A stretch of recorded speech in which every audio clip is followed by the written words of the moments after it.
This conference will now be recorded.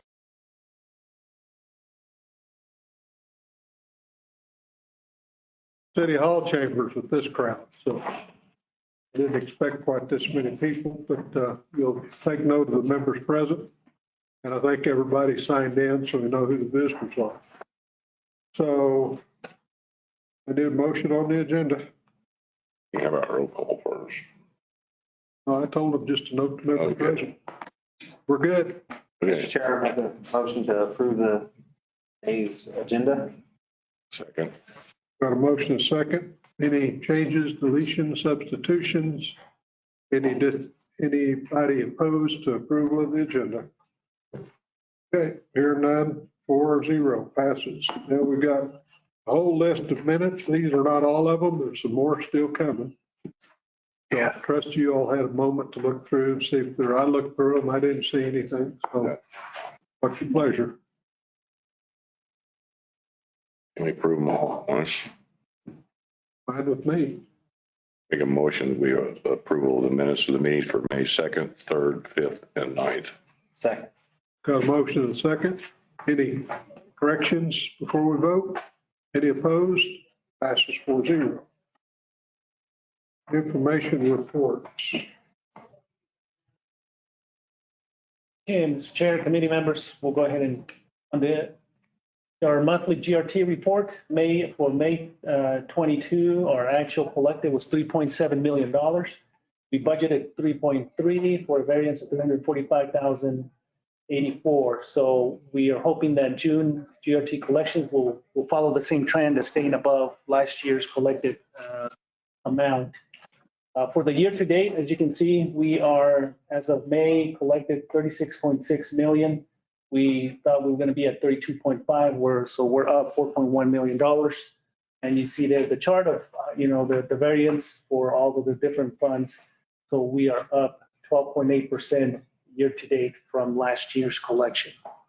That's better than seeing a red line over there. That's correct. So we're hoping that if we come in the same rate, we would beat our $40 million by the end of June 30th. Just FYI for information, so we've gone through all the preliminary budget that has been submitted to DFA. Staff, submitted it on time. Now what's coming up is the June 30th fiscal year end close.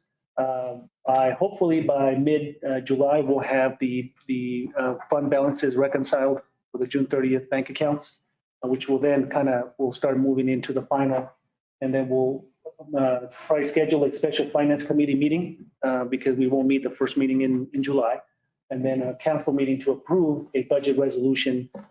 Final will require a budget resolution to be adopted, and then we'll submit the final budget to DFA by July 31st. This is just some informational on some grant activity. We just received a $95,000 grant agreement for the educational programs at the zoo. This was through the House Bill Junior allocation, and $100,000 to purchase police vehicles for the PD, also in the House Bill Junior. There's another grant that we received through the Junior bill, but we have not received the agreement yet, so that should be coming. These two will be included in the final budget because obviously we received them after the preliminary was approved. Just for your information, DFA right now is reaching out to all of the entities and asking additional information for the appropriations that were approved in the legislative session. These are the regular bills. As you can see there, we have a number of appropriations. Both Lewis and I responded to some of the additional questions. Basically, they're asking, is your project ready to be included in the bond sale for June, or can it wait for the September bond sale? And usually that means, when we can start getting access to the funds and so forth. Some of the projects we did respond, we can wait till September for some of these projects. For example, Lewis in All-Inclusive Park is part of his project that we're trying to get approval already, so we can use those funds for the gap that we have on that award. And then the other project that we're providing additional information is in the Air Center as well. We're hoping we can get it included in the June, but if not, it will be pushed out to the September bond sale. And this is just an annual process that we go through when the state appropriates money. They try to time it along with their bond sales. And so this is just for your information. All of these grants are 22 appropriations, and we should be getting our grant agreement sometime in the early part of the fiscal year to late of the first half. Okay? And Mr. Chairman, can I ask a question real quick? When LFC was here, they were discussing some new things coming up that was going to be able to help us with law enforcement and everything. Is that going to be through grant proposal as well? There's going to be a lot of opportunities for new grants, and they're just they're giving us the information where we can go in and apply. We just received from DFA a link to some of the infrastructure information that we're going to be looking at for grant applications, grant opportunities. The same will be for all of those public safety. And just for your information, and we will be providing this because one of the things that was brought up at the LFC was, of course, the legislators asking for updated information as to where their grants are, because I know the legislators are getting the same information that, some of these appropriations are just sitting there and they're not being used. And it's not just throughout the state, part of it for many reasons. So what we're going to be doing is tracking the activity as well, and we'll be reporting this to our legislators who appropriated the money, just to let them know where we are so that they know we're working on it, and we'll provide that information to the committee as well. So it's all of these different pieces. I know, for example, Mr. Representative Nybert and Anderson have been inquiring about the cemetery park, that veteran cemetery project. So we'll be providing an update on that. But this information will be forthcoming to the committee as well, just for information and just to track what we're receiving and what we're spending and so forth, just as a financial piece as well. Any other questions, Mr. Chair, committee members? So you've got two on that list that be pushed off till September. I believe the Roswell Air Rescue and Firefighting Training Facility, we can push that out to September. All-inclusive park, we're hoping for June. I think Lewis submitted it for June. The museum can be pushed out to September. Washington Avenue, I don't know what Lewis. The two road projects, I pushed them back to September, just plain nice. But those plans are ready. We can bid those and build those at any time. So we're getting two, so that all of them but two are being pushed to September. So which well, and they're still pending. I just got another email on the Air Center project. They're asking for additional information. So I'm still responding back and forth with them, and I'm hoping that it will be included in the June sale. And inclusive park, I said, no, we want it as soon as possible. Yeah. Any other questions, committee? Does that fill the gap? Yes, It will fill the gap. and phase two, And phase two. correct. And just for your information, and I know this was a question that, we want to make sure, because this appropriation for the all-inclusive is to fill that gap. But the way that these appropriations work is they want us to submit a notice of obligation first before we encumber it. But this project has already been awarded through the phase one appropriation. So we have asked, I know Lewis has requested that we are allowed to use this money for a project that has already been approved and awarded. So we're making that very clear with the state so that they understand that our intent is to use this money on that project, not for a new phase of the project. Right. Okay. Awesome.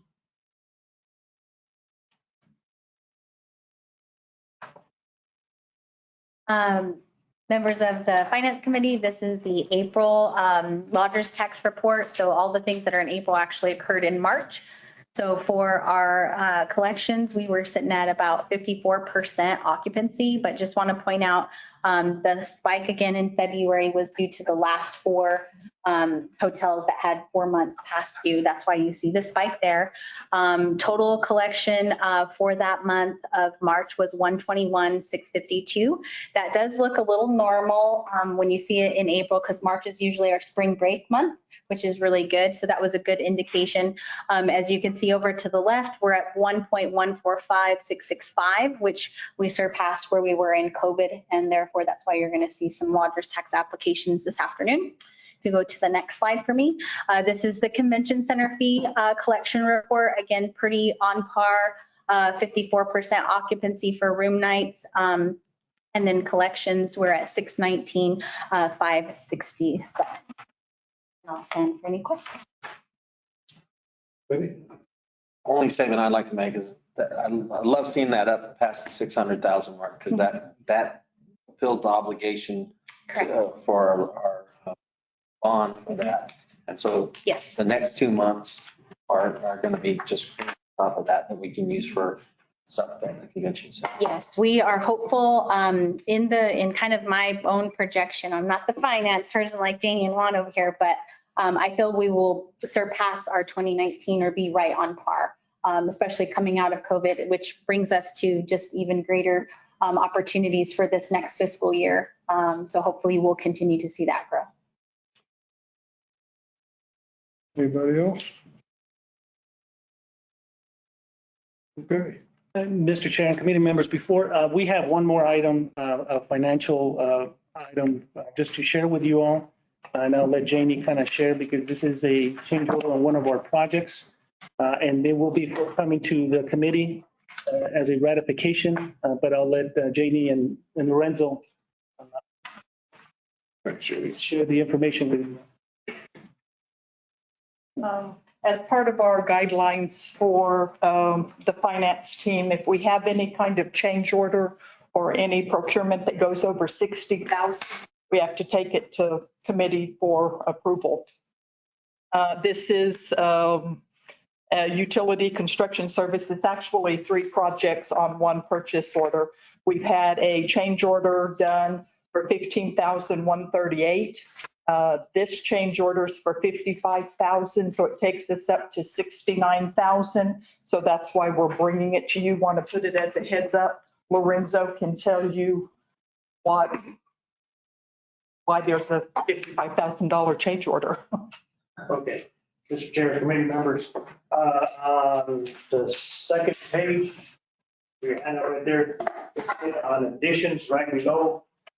Some of the, on the materials, there's $4,354 difference in materials. We had to get a protective liability blanket policy for insurance for the railroad. We had to get an additional railroad flagger that was certified from the railroad that we got within 20 foot of the railroad. So we had to have their certified flagger because they talk on the radio, talk back and forth. They let them know when the train's coming. They stop all work, all that. So we had to have their flagger on site. We didn't expect to be that close to the railroad whenever it initially began. Just the casing was a whole lot closer to the railroad than we thought.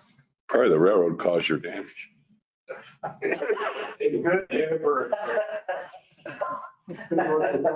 No. They keep running over your pipes there, they could cause your damage. And then additional project case because the casing was sand packed. The pipe was packed with sand. We literally took about 3 days with our backer unit, 3,000 PSI blowing on that sand out to get that pipe to budge and get out of that casing underneath the road. But we finally got it. But that is the changes to the project, and that's why there was the increase of the $55,000. And that's we ratified and approved the increase because it does come out for about $70,000 for both change orders.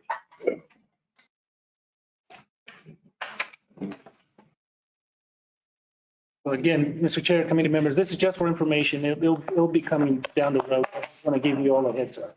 Thank you.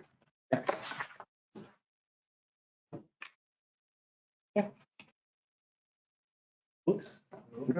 Okay, street department's operation and budget. Thank you, Mr. Chairman and committee, for inviting streets. I do have Quinn Miller, our street superintendent, sitting over there with the Roswell hat. I would ask Mr. Fuentes to pull up page 140 of the budget. Is that the capital project list? Yes. Okay. And I'll give you a quick update, executive summary update of where we're at with all the projects.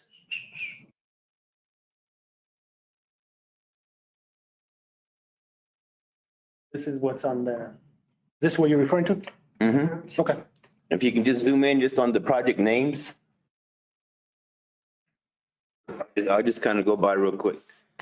So line item number 1, North Atkinson project. Again, we're waiting on water line parts. Garden Bridge, we'll be able to bid that one out because we did finish the garden sewer this week. And we'll be doing the mill and fill hopefully next week. The Holly Frontier line item 3 complete. Sandbar construction, 21,000 complete. Industrial, the 744,000. Hot recycle, that's paid off.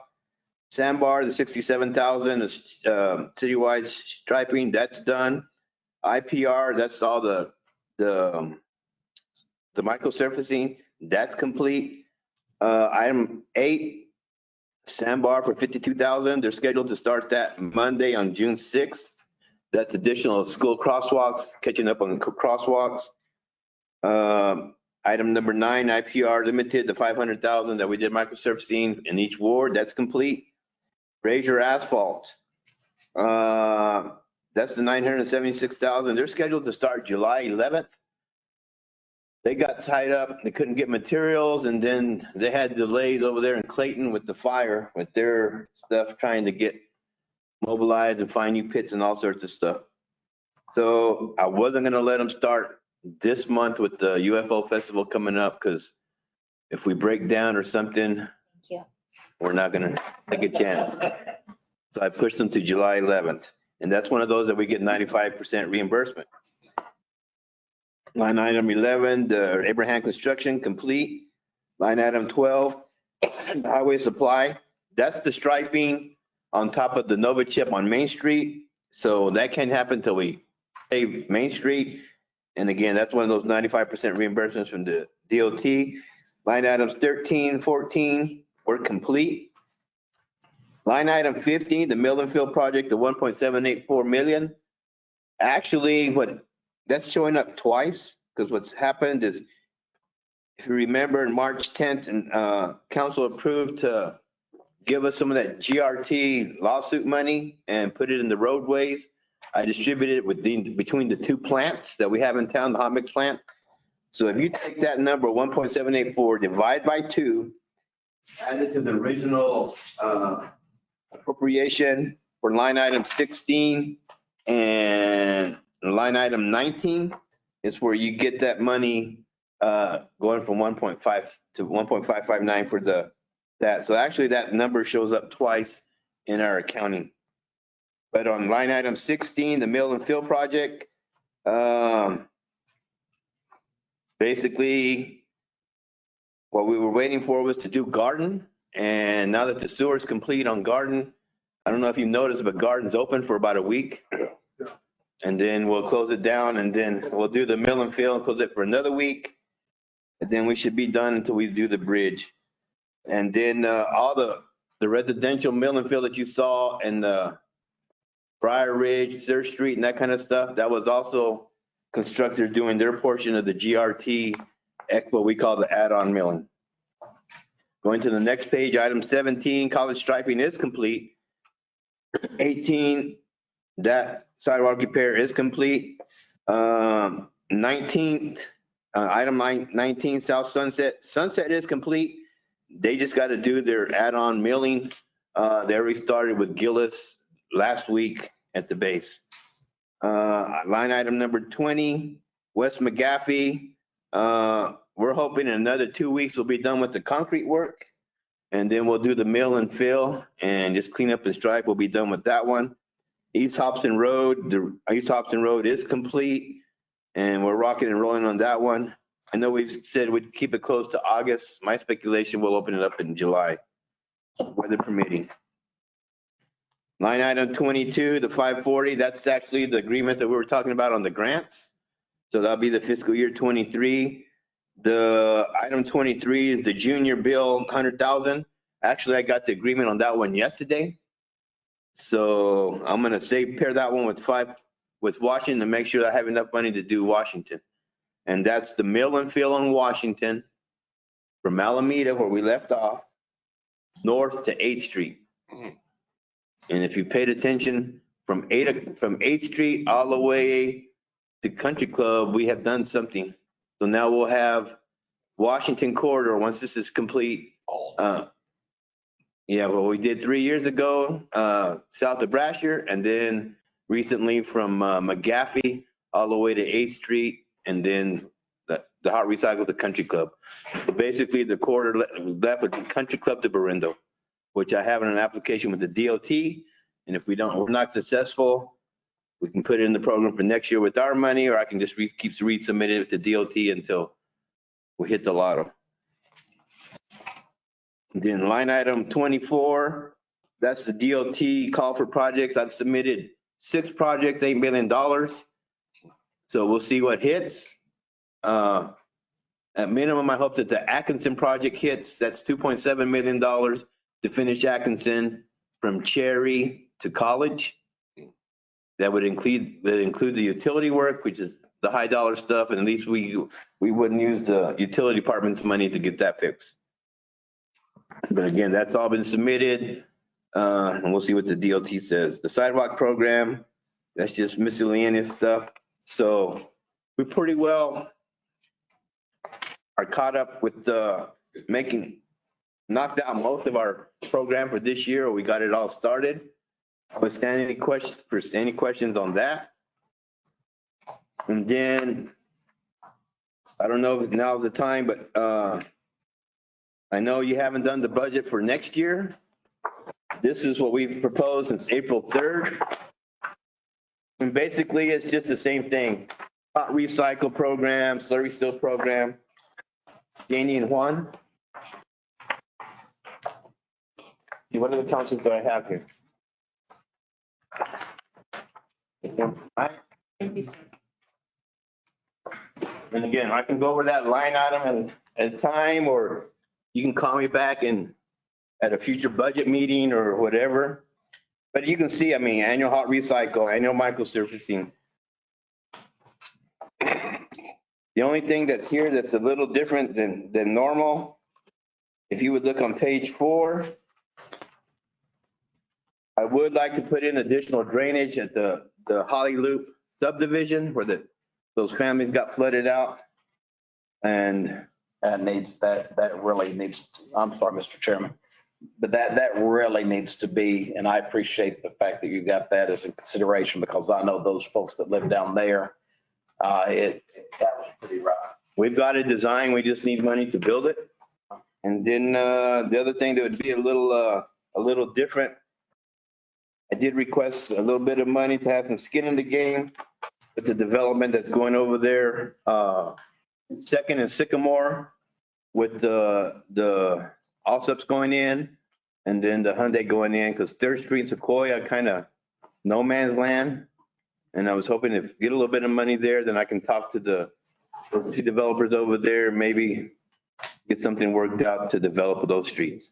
There's a question about that, because I have a little knowledge about that. That Sequoia, I think, was planned, was it not, Kevin, to be abandoned? It was Not being completely abandoned, and Louis helped me out here. I know the original design was, we can't completely vacate it because you've got existing utilities in there. That was one of the options. But to leave it as a right of way, but abandon the road. No, because the way Hyundai set up, it needs that entrance. So they have a smaller one on 2nd Street, another one on Sequoia, and then another one coming off of 3rd for the big deliveries. As I remember, the plans are there. But that was one of the options to abandon. The DLT also, in their review of Allsups, is recommending that Sequoia redevelop, so Allsups can also use Sequoia to get some of that. So, I mean, there's a lot of factors there. I would just like to have a little money, so the city could actually, a 3-way split maybe or something to get that developed. Otherwise, in the condition that it's in right now, between the 2 developments, it's going to fall apart, and it's going to all fall upon us. And I'm just looking at preventive maintenance and trying to look ahead. Any feedback from NMDOT on because at one point they were recommending everything be closed on 2nd Street. That's what they want. We have I have a meeting with the DOT and also a Zoom meeting at 10 o'clock in the morning tomorrow. Oh, good. But I guess the district engineer, the traffic engineer, And the consultants for Allsups we're all going to sit and talk about the access to Allsups because that's your big traffic generator. Right. Has there been any movement with them agreeing to the right-hand turn lane? They're not agreeing to anything right now, and I know they've tried an end around going to the current cabinet secretary Reese. And I don't know if they've tried an end around with our current mayor. But we're meeting tomorrow's engineers to discuss the logistics. But those are the two things, the drainage and then development, the economic development money I'm looking for the roads. That's a little different than our annual programs. Right. And then the stuff that's already on the DOT. And again, as Mr. Fuentes, the junior bill, and then Washington and Avenue improvements would be here. Fine items 18 and 19 on this, so. And I stand for any questions. You're not asking for, compared to the current year budget, What's about the same? same number. Yeah, you can look at my number. 2 versus 23. Yeah, I'm like $11 million on page 3. Very comparable to where we're at. Of course, you add that little bit of drainage and stuff. And also on there, and I know we haven't talked equipment because of the finances many years, but there's our list of equipment that we need to replace as far as the street department with their loaders and sweepers, all that kind of stuff. And again, that's just to give you a preliminary of our thoughts. I mean, look at the date on that. Whatever happens, whatever funding levels, then we would go with the list on what streets we do. And again, we use the payment condition list as our base. Review that and maybe bump one out or bring in another one that had a water line break that maybe now we have to address. But that's how we do business. Breaks, we don't have it. When you quit putting the streets over my water lines, that could be something. Mr. Chairman, just one question on the Holly Loop. Yes, sir. That's just caught my attention. I just from that, so many that were affected by that. Is this for the engineering or is this to get the project done? To get the construction, and I would also probably have to pay the property owner for an easement. Yeah. Yeah. In that one corner. Yeah, what it is, I don't know, it'd be house 24. Yeah. 25 was the older couple that got really hurt. Bad. And the house to the west of there, because Right. that couple's fence, there's nothing planted there, so it'd be a perfect time to get in there before. Right. Okay. Mr. Chairman, So anything when else? are you gonna finish the section in the middle of Sunset? The section in the middle of Sunset, I assume you're talking from McGaffey to Hobbs.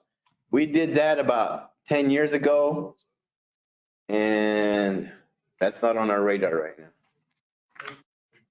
I'm more interested in the strip where y'all went in and changed the water line a number of years ago by those apartments from Poe to the north.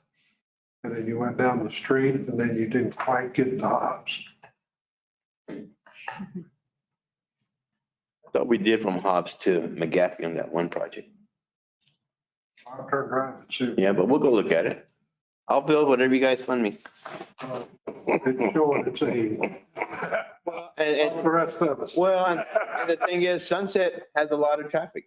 Yes. You got two concrete plants, Heavy traffic. heavy traffic. But it's also one of the routes to the landfill. Yeah.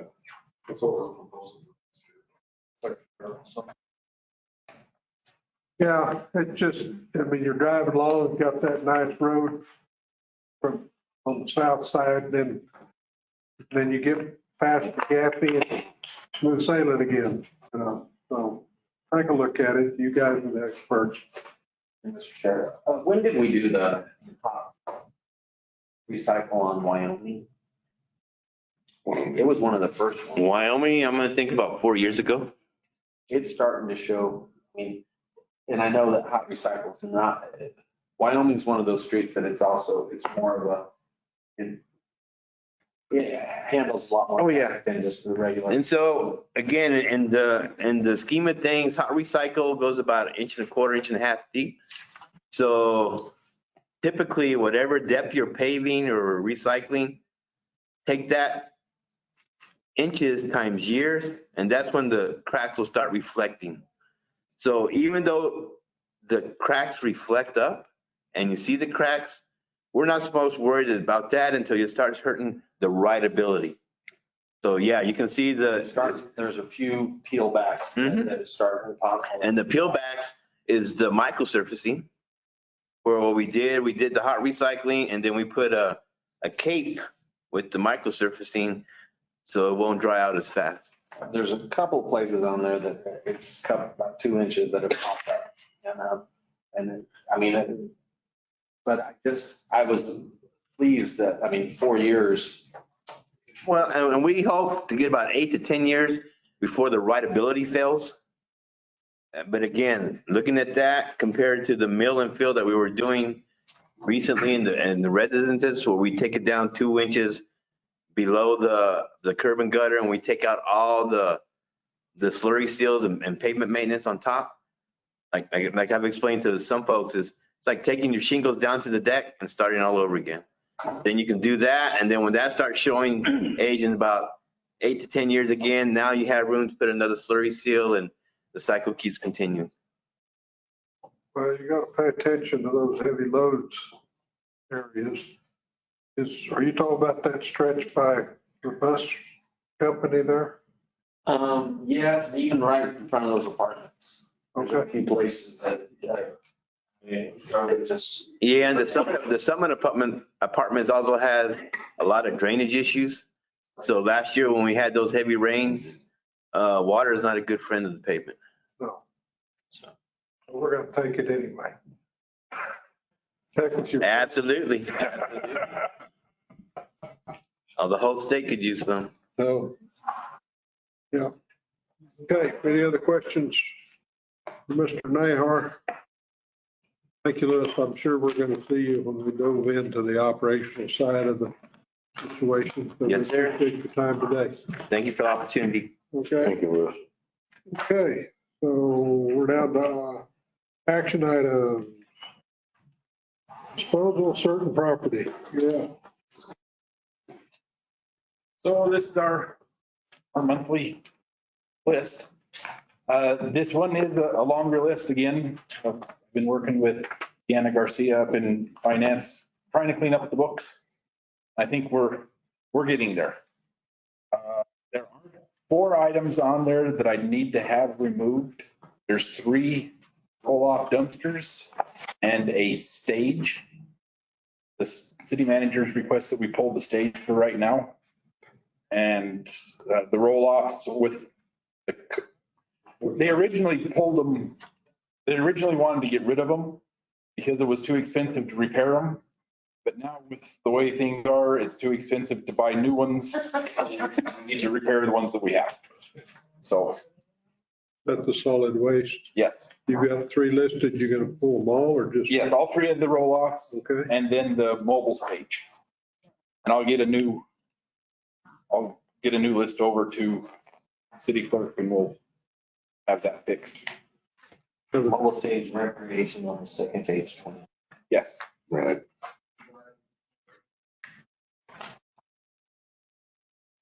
You'll notice on there too from IT, there's computers that are listed. If anybody wants to see a detailed list of the computers, I have that in my office, but I wasn't going to list them all. We sell them without the hard drives, correct? Correct. That stuff, it all goes through IT and they sanitize it.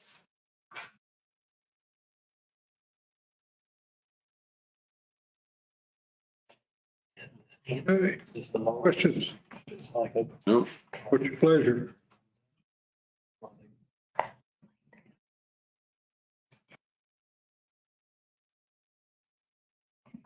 You looking for a motion? Yeah. I make a motion to approve the agenda item, which is number, the sale of the agenda item number 7 for the sale of budget or surplus items, minus the items, the roll-off and the stage. Okay, got a motion second. Any further? Yes, sir. Apologize, I was looking at this, and that's for the consent agenda going to city council. Let's make it a consent item. Any other discussion? Sir. Any other discussion? Any opposed? That's 4-0. Thank you. All right. Good afternoon, members of the Finance Committee. I wanted to give you just a really quick brief overview of lodger's tax because you guys will be awarding some funds. I did send it off to y'all yesterday afternoon with some additional documentation. Before I begin, I also would like to introduce Kevin Wilson, who is our Communication and Marketing Manager. Also, we have Carrie Moore, who is the chair of the Occupancy Tax Board. The Occupancy Tax Board is our advisory body for this funding request. It is by state statute that we have that board and that they do what they do. Also in the room, we have members of these events that will be asking you to look at awarding funding lodger's tax. If you have questions, they're here in the room. Real quick, it's ruled by state statute 33815 on how we can use the tax. There are limited uses of this tax for us as a municipality. We are 5%. We also have an additional fee, which is that $2.50 bed fee. Listed below this is directly from the statute of how it can be used. Collecting and otherwise administering the tax, that's what we do here as the city. Establishing, operating, purchasing, constructing, otherwise acquiring, restructuring, basically tourist-related facilities, construction and improvements of tourist-related facilities, such as our convention center and the visitor center.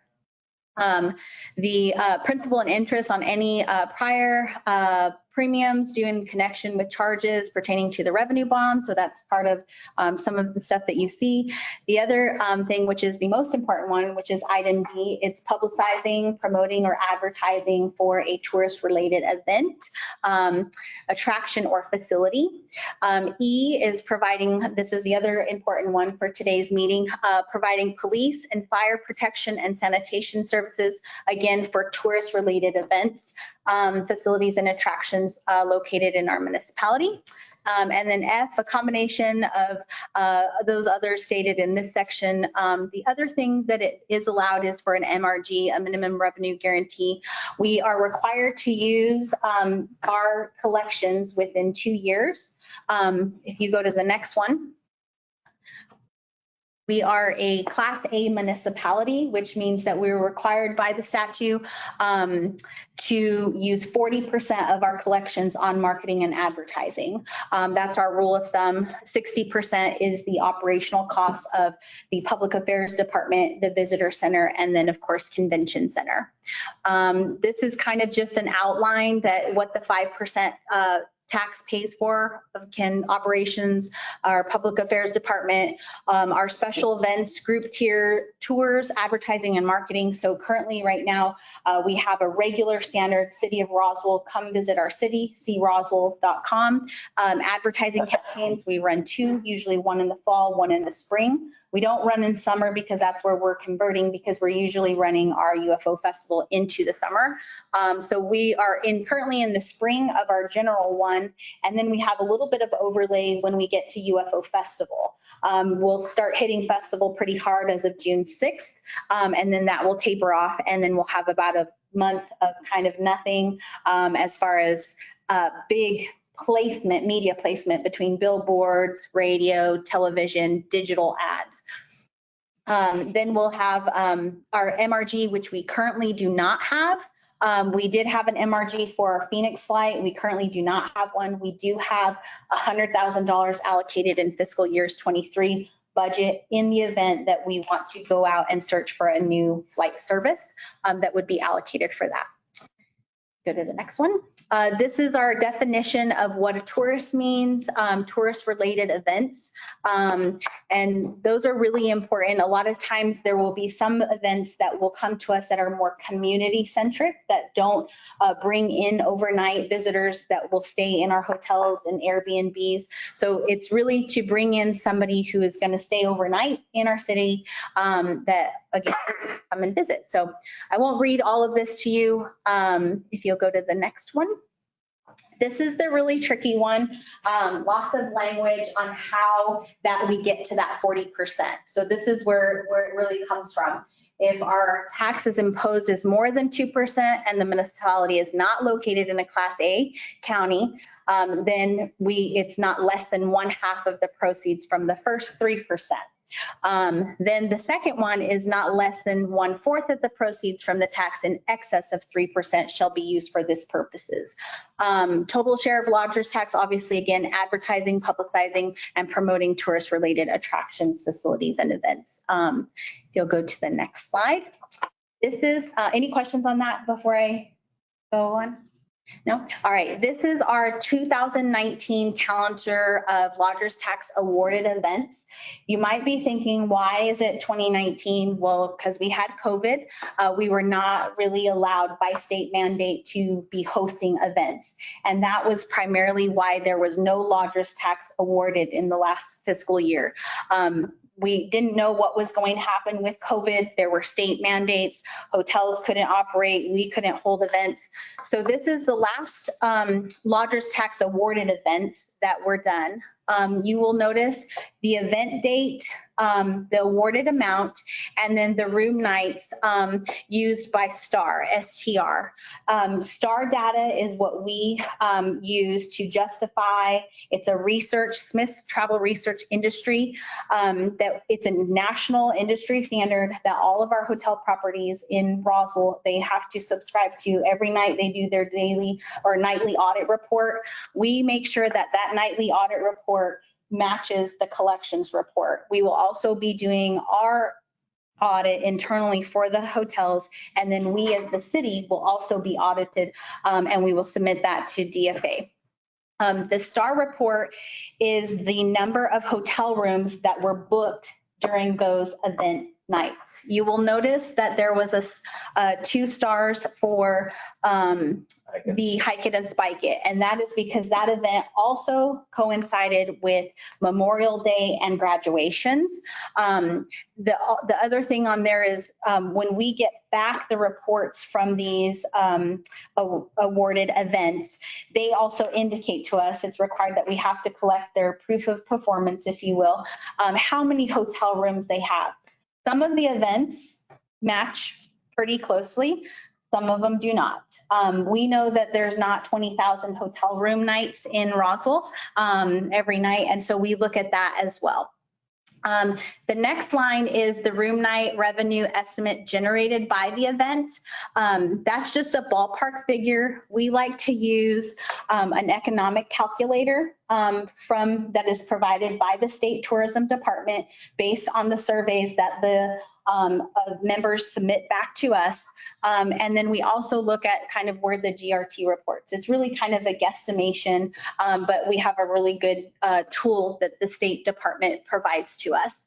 The last line is the generation of lodgers tax from that event. Of course, our events will never generate the amount of lodgers tax that is going out there. So I just ask you to consider, as you consider making a recommendation, please take into mind, it's not just the 5% that they're contributing, it is that economic impact between them spending money at a gas station. If they forget sunscreen, they're going to buy that at one of our stores. They're going to go, buy a souvenir downtown in our shop. So all of that combined is really important. So with that, I will go ahead and start our first one. Mr. Fortner apologizes that he could not be here. He had a prior engagement. I got her, yep. This is a brand new event. It's the lodgers tax funding request for the New Mexico Military Institute Wool Bowl game. It was heard at the Occupancy Tax Board Committee on May 24th. They are asking their recommendation. Or let me start with background. The Wool Bowl was played annually from 1966 to 1981. It's being restarted as one of 5 junior college football games nationwide. We'll be here, I believe, end of November, beginning of December. The organizers estimate about traveling parties between the game and spectators about anywhere between 400 and 500 for the game that will be playing, and then 2,000 to 4,000 spectators at the event. The Occupancy Tax Board did make a recommendation, 3-0, to fund the Wool Bowl college football game on December 3rd for up to $2,000 on a reimbursement basis at 50% eligible. You might wonder why 50% eligible. Our current policy, it's 50% based on what they provide. So they'll spend $4,000 and then we'll reimburse them up to $2,000 should you wish to do that. And I will stand for any questions on this first initial request. The other important thing that I should probably share with you is the line item amount is $140,000 total, $100,000 that gets awarded to these events. Our Occupancy Tax Board made the recommendation that $50,000 would be in the first awarded amounts, because we do it 2 times a year, events from July through December. And then again, we'll do it in August, and we'll do events from January through June.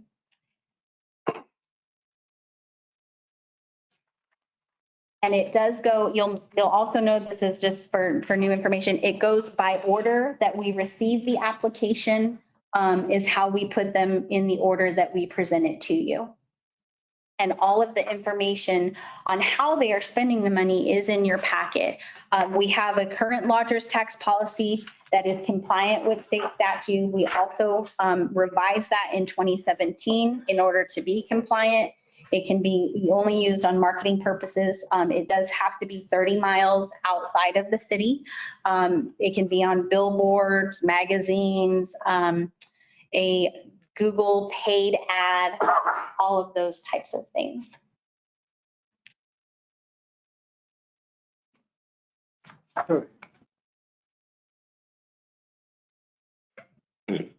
Question. When this totals up $44,000 all requests, so that's under the $50,000 allotment we think we're doing. Is it possible to up some of these requests to get to the 50? Yes. So you do have the ability to do that as the finance committee. If it goes beyond the 50, then it would just spill into the next year. If you decide to do the full 100,000, then you guys would just have to do really a budget increase, right? Or the whole amount and pull from reserves or. So we can amend these requests here? Yes. What I'm asking. Mm-hmm. Yes, sir. Mm-hmm. So there's $6,000 that's available. Correct. If we see fit to amend these requests. Yes. Okay. Or more or less. You can, some of our finance committees in the past, and you'll notice this is a new one, so I don't have historicals on this, and this is a one that we are excited about. We want to see new ones. Right. Most events, we hope that they are self-sufficient within 3 years, getting additional sponsors, things like that, so that we can award newer events, and we want to have more of them with us. So you have the ability to accept this, change it, either increase, decrease, or deny. That's. You classify this Wool Bowl request as a new one, I assume. Yes. Hasn't been in existence since 1981. Right. Well, and this, we just have a list through 79. So maybe You want, Council? well, it shows the teams that played from 66 through 79. And if this bowl game has not been played since 1979, so. Correct. It's what it is. Screen. I know. And that's what I had read it too. It hadn't been played since 81, but then when I looked at the paperwork, it said 79. Chairman Corn, members of the committee, Mr. Fortner during his presentation did correct that information, and he said that the Bowl Bowl was last played in 1981. It was, okay, they just didn't give it that. Oh, cool. I notice on here that looking at their request, automatically we could bump it to 2330 and still be in the 50%. I'm excited about this. Ms. Jennings already knows because when they announced this in December, I was like, this is something we've got to get on because it's nationwide. It's something that we've got to do. So I would definitely look at pumping them more, and for the lodger tax for the advertising, but I also want to partner with them as a city for this event too, and do whatever we need to do to make this a big event, because since it is a nationwide thing. You guys presently have a contract to televise your games. We don't know that. We as We don't know that do yet. not, but we I can agree. definitely ask. Yeah, I have to agree with Counselor Foster. This would be a stepping stone to advocate for our city in a different venue than what we've been in before. And I don't know if you're making a motion to move the dollar amount up. I would be willing to take it to even more than what the half of it is to kind of see what kind of return we get on that. And putting a little more risk money out there to help this become a venture. I know that they've acquired a major sponsor with Holly Frontier out of Artesia to the tune of $15,000 to help promote this as well.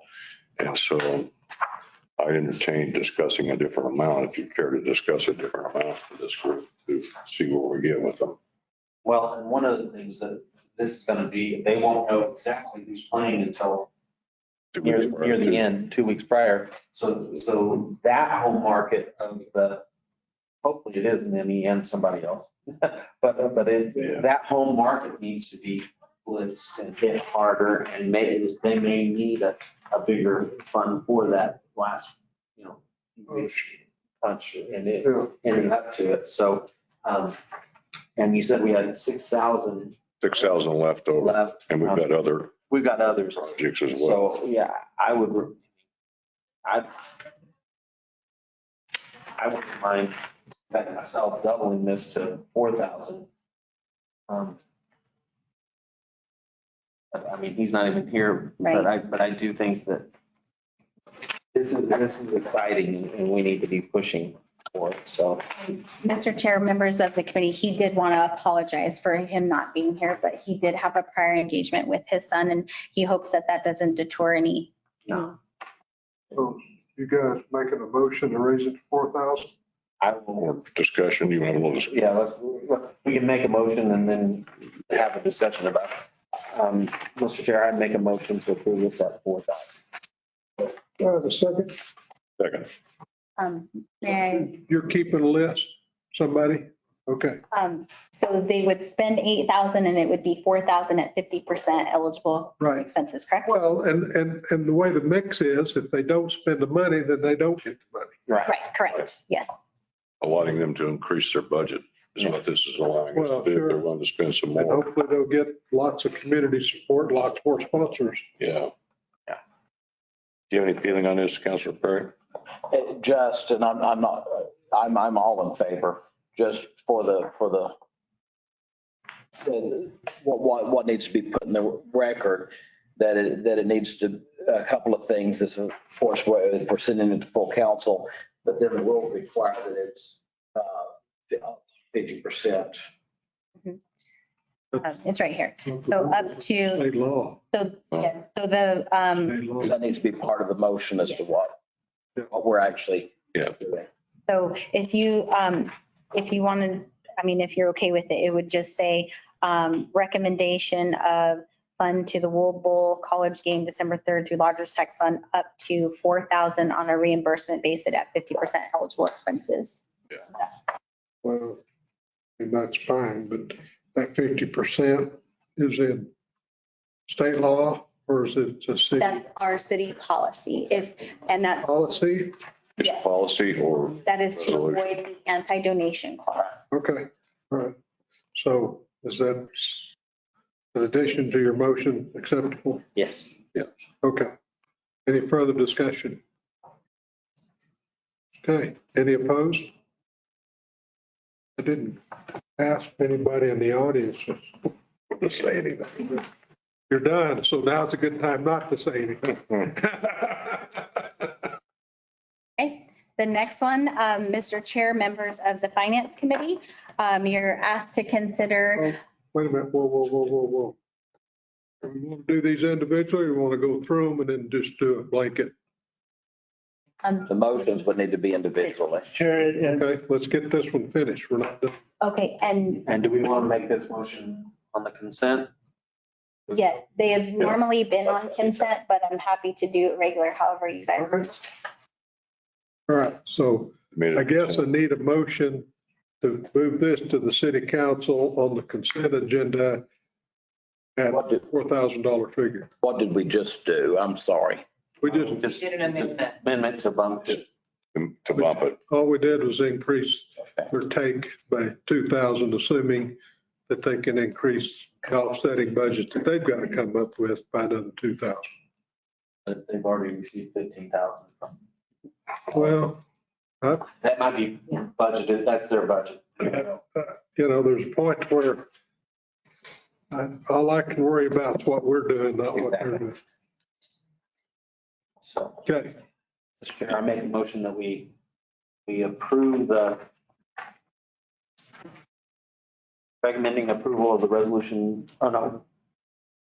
That's the other one, the tax fund, the Wool Bowl college football game at 4,000 reimbursement basis at a 50% eligible expense to be put on place on the next city council's consent agenda. Second. got a motion and a second. Any further discussion? Any opposition to the motion? Hearing none, passes 4-0. Now we're up to the Jazz Festival. I know somebody- So, Mr. Chair, members of the committee, I'm here to present the largest tax funding request for the Roswell Jazz Festival. A little bit of background, the festival did not take place in 2020 or 2021 due to the COVID-19 pandemic. Festival attendance for 2019 was 2,742, with 87 documented from outside of Roswell, 34 musicians, 53 spectators. Organizers estimated 156 room nights between the musicians and ticket holders. The city council previously approved 4,500 in 2019. The occupancy tax board on May 24th voted a 3-1 to recommend funding to the Roswell Jazz Festival for up to $1,500 on a reimbursement basis at 50% eligible expenses.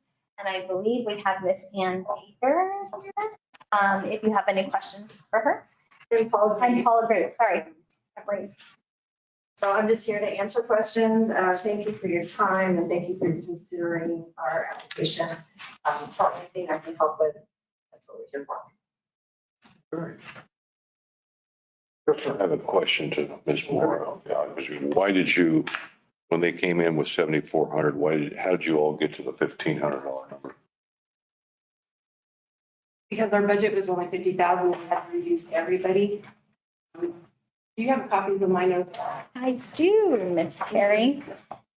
You didn't know that there was more money available, I guess is what I'm saying. We don't have access to more money. So where you guys can pull from other funds and different things, you guys can. Right, but you got $6,000 left over, but when you approved that, you didn't know you had 6,000, Right. correct? Okay. Yeah, when we get to the end, we don't know where we're at. Yeah, okay, that answers that question. That's fine.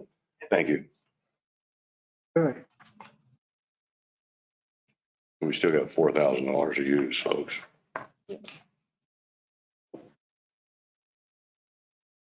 what's your pleasure?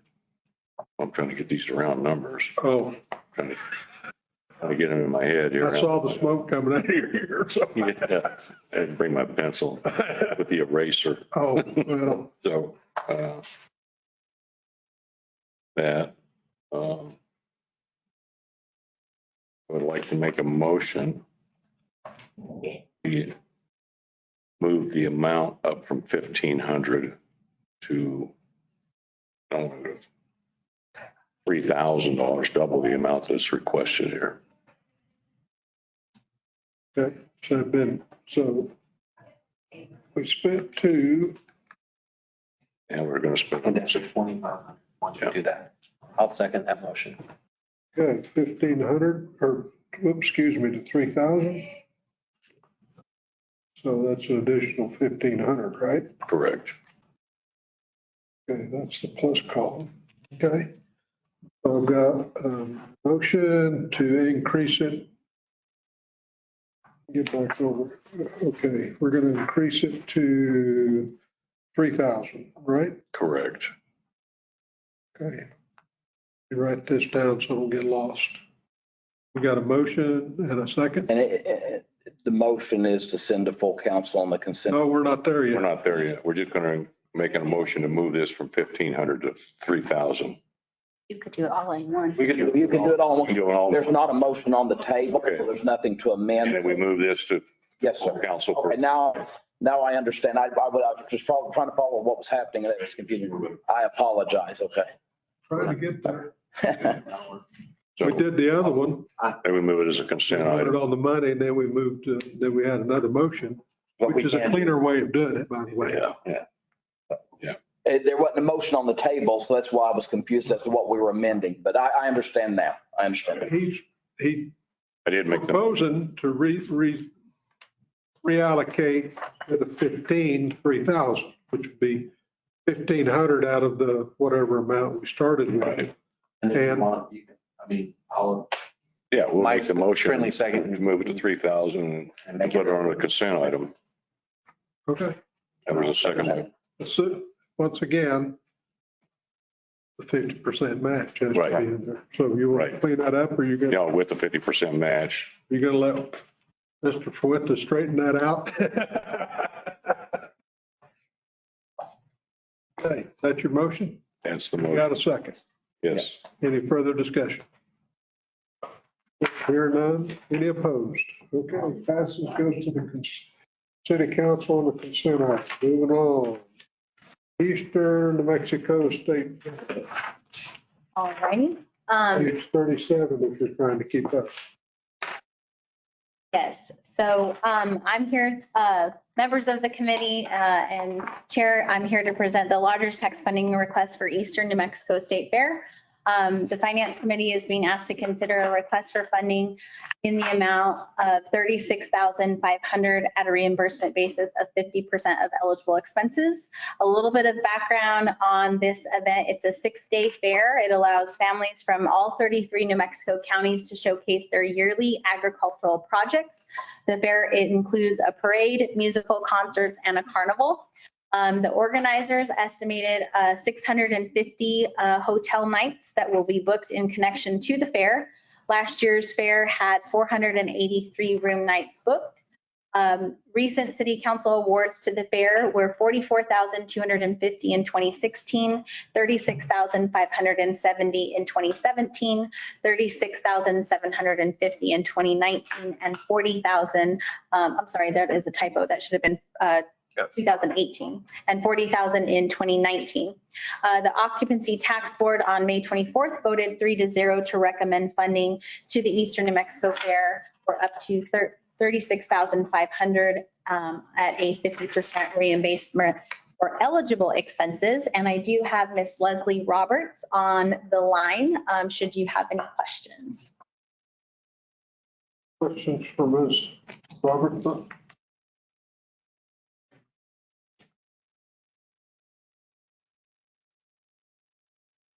Any questions? I asked her how well they've fared without funding in the previous 20 and 21. Say that again. I'm going to ask her how they fared, how they did without funding for years 20 and 21. She's got herself muted. Leslie, can you hear us? Is to unmute herself. Yeah. Connected? Yeah. She's Okay. on, she's just muted. There she is. Okay, can you hear me? Yes, thank you. Ms. Sorry. Robertson, we have a question from Counselor Hildebrandt. Mr. Hildebrandt? Yeah, I just want to know how your budget worked out there, things that you received no funding from the lodger's tax in years 20 and 21. Well, in 20, it was still COVID years, so we did not have to worry about putting up our judges and our entertainers, and then the children did a show and go. So they came in, showed their species, and got out. So we didn't have them here for the duration of the fair. So, and then we didn't have a full fair, obviously, to put on. And then in 21, we were actually eligible for a shuttered venue grant. So that helped bridge the gap in the funding there. And how much was that? Do you recall? Oh, goodness. Off the top of my head, I'm sorry, I don't. Okay, that's fine. Any further questions? Okay, what's your pleasure? Mr. Chair. Is there a point where you can make comments from the floor? I don't know. Yes. Yeah. What do you got? So, Mr. Chairman and committee members, Bernard Treat, I'm here with the Symphony, but I am involved in that stuff, and I just want to comment that because of COVID, I don't know really what the future holds, but I think the Eastern New Mexico State Fair has become the New Mexico State livestock show. Yeah. And sale. You know, they chose not to have, I don't remember how that worked out, but the state fair decided not to let the livestock kids show without vaccinations and all that. So it moved here. And I think unless something drastic happens, it's here to stay. And you have. What was your cost on your sale, on your auction? What'd you bring in? Counselor, You don't- I'm not that involved at that level. I just know that those specifics about the fair. So it was just for consideration purposes. It was a bunch of money. It was, I think it was close to $1 million that they brought in just selling livestock, the winning livestock. And like he said, it was less than a 3-day turnaround from Albuquerque to here. Everything was volunteered. Everybody came in. It was crazy. It was fun. And the children's faces were so amazing in their parents. yeah. They were so grateful for this city opening our doors to them that it was just amazing. They may bypass the state fair forever and come back Yes, sir. here. That is the whole plan at this point. Yeah. So, Mr. Duffy and I were on the phone quite a bit, trying to keep track of what was going on. It was an interesting little, saw the announcement they were not going to have a livestock sale at the state fair, and the next day in the newspaper, it's coming to Roswell. So, Oh, it was great. Yeah. It was well attended. We were participated as well. So, well, this is the largest community event, annual community event in southeastern New Mexico. yeah. That's just because I don't want to pick a fight with those folks from Albuquerque. It was the largest mask-free event last year. Little side note. Okay, what's your pleasure? What do you want to do with this one? They're asking for 36.5. The highest they've ever had, according to that, is 44.2.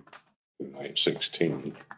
Well, and historically, in 2010, we were at 7,000. Yeah, it wasn't much. It was ridiculous. It was the beginning. They never asked before. That I never asked, Ever. and so Really? we doubled it. They came to us and we doubled it that night there.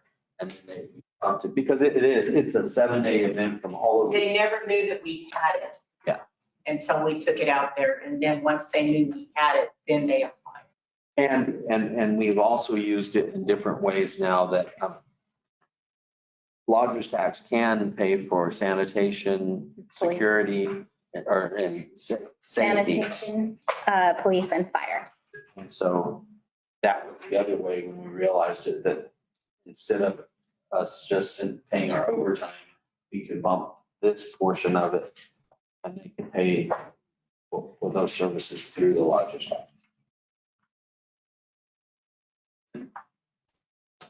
They brought in some amazing concerts too.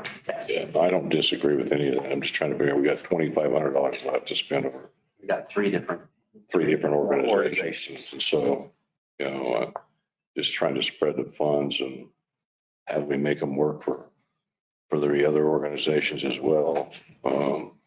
Yes, Because truthfully, in their paperwork, they asked for 72,000. right. Which unfortunately we don't have it. So, and Mr. Chair, if I may. Juanita, I believe there was a line item that's separate from the lodger's tax that would help with the police. Is that correct? It's still part of the lodger's tax fund. We just track it separately, and that's the police, fire, and sanitation. So it doesn't come out of our initial 1,000 that we are allowed to distribute. So there's a little additional money that you guys have access to that we don't. Yes, that is correct. that we can reimburse them for that, Yeah, that's the police, fire, and sanitation. or we could decide to do it in kind if we wish, could we not? We can't do it. And that in comes kind. out of general.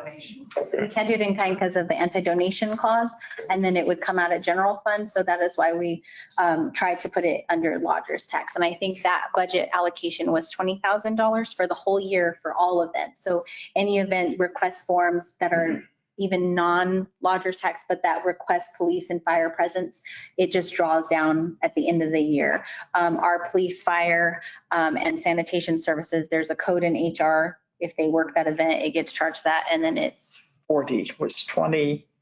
Right. Police and 20. Right. You're right, sorry. So we've got 40,000 sitting there. That's already in the budget. Mr. Chairman, You're right. if I'm not mistaken, we've never historically in the past voted on any of that. Correct. We just, the officers, the firemen go, and they were there. We made sure, I know there was some things out in the community that the city was not supportive, but our men were there. Our firemen, our men in blue and women in blue were there. And that is sort of just a spin down that's really come before us. Okay. What, So that's a benefit. That's a benefit to them. let me ask a question. We do these in 6-month blocks. So what's the big event in the January to next June? UFO festivals. UFO Festival is our big one. We come to you through the budget process. Don't come through lodgers, do you? Well, it does, some of it does, but that's through budgeting. And it was reduced this year in the fiscal year budget, UFO was, We so. don't have the hike and spike. We don't have Hike It and Spike It, but this past year we did have the first annual Glory Days football tournament, which we anticipate that they will be submitting an application.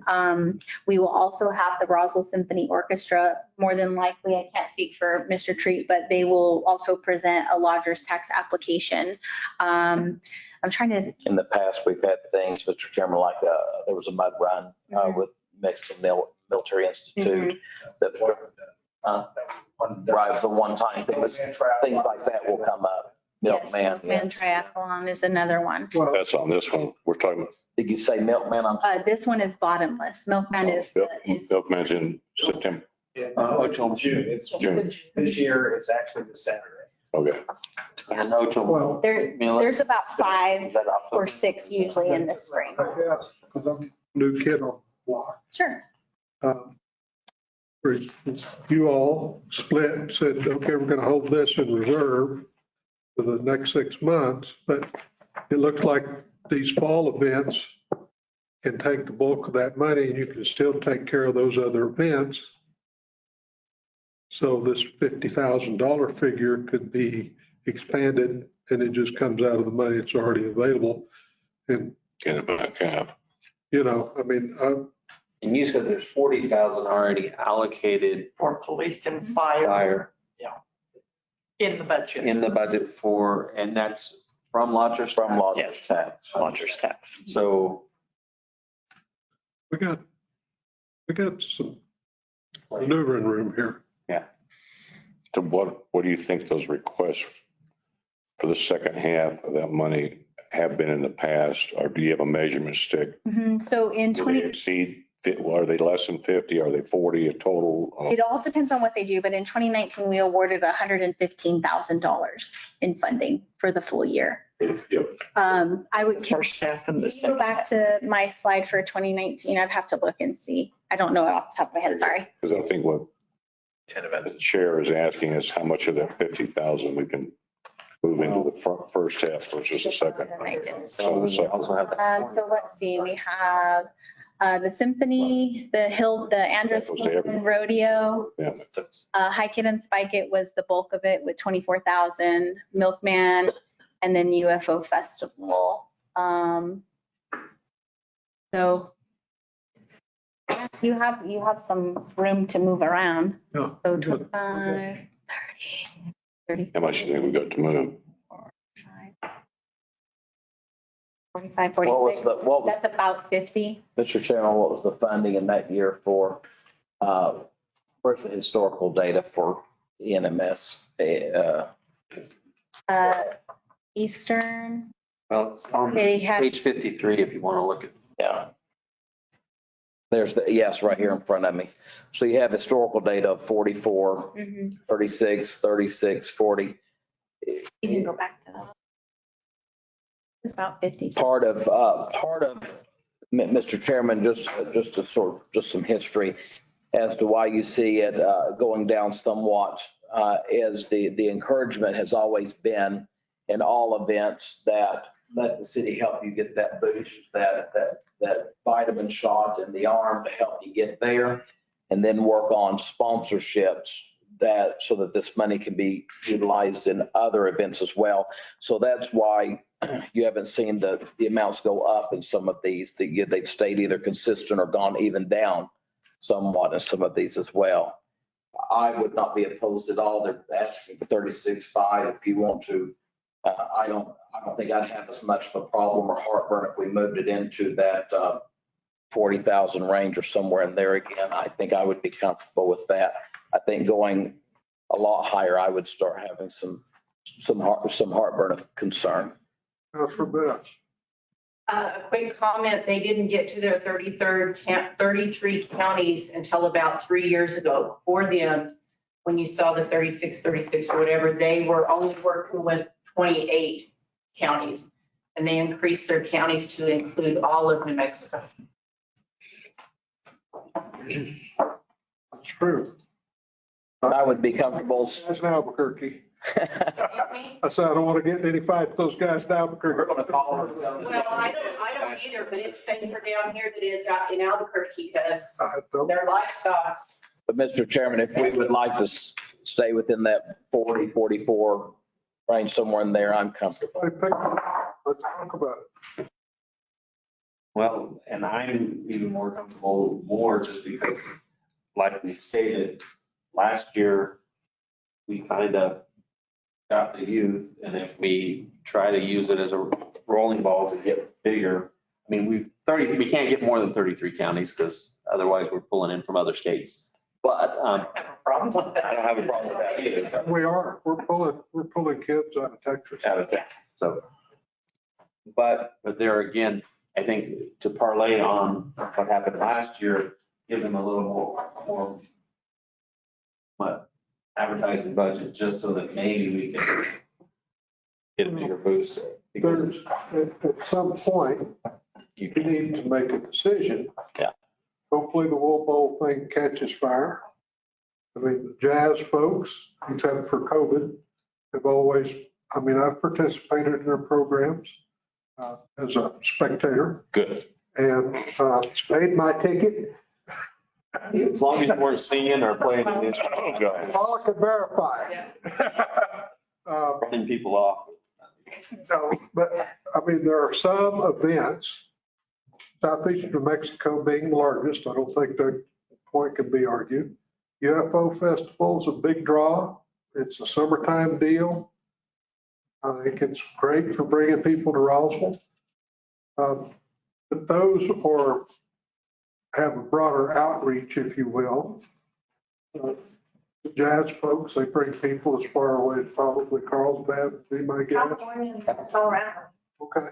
So, Mr. Chairman, So they're going to have the other benefit as well with the fire and police. So I would be comfortable making a motion. We'll just see where things go. I make a motion that we send to full council on the consent agenda the recommendation to approve 45,000 Eastern New Mexico State Fair subject to the 50% reimbursement basis of eligible expenses. Well, It breaks it all the way through. You're going to steal money from the second half or what? No, you still have the abilities. well, I understand, but if we keep with the 50/50, then you're in the next half. You're into the next half by quite a bit. And Go ahead. so what we would do is whatever the amount after today's, then that's what we would give to the second half. That's what. That was my question earlier. What are those normal requests for the second half? It's close to about 55,000. For the second half, so they're not going to get the funding.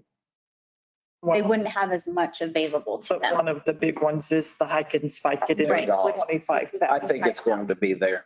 When you take away hike it and spike it, I feel like even Yeah. at what we've done here, in consideration with the others we have left to hear today, I still feel comfortable at the 45.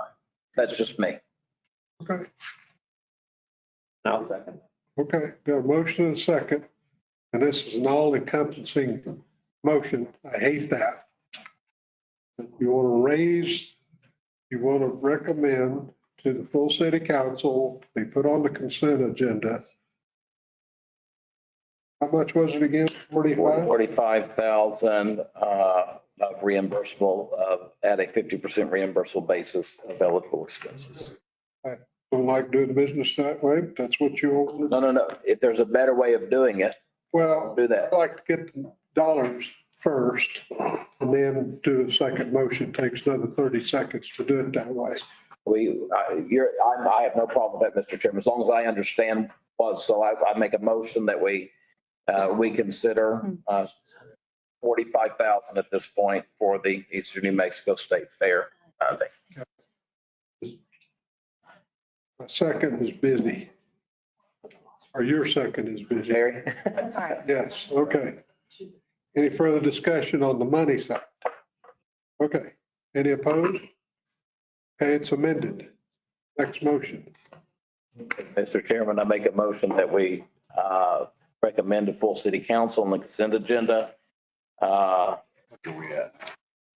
Lodgers tax funding for the Eastern New Mexico State Fair, 45,000, subject to the 50% reimbursement basis of eligible expenses.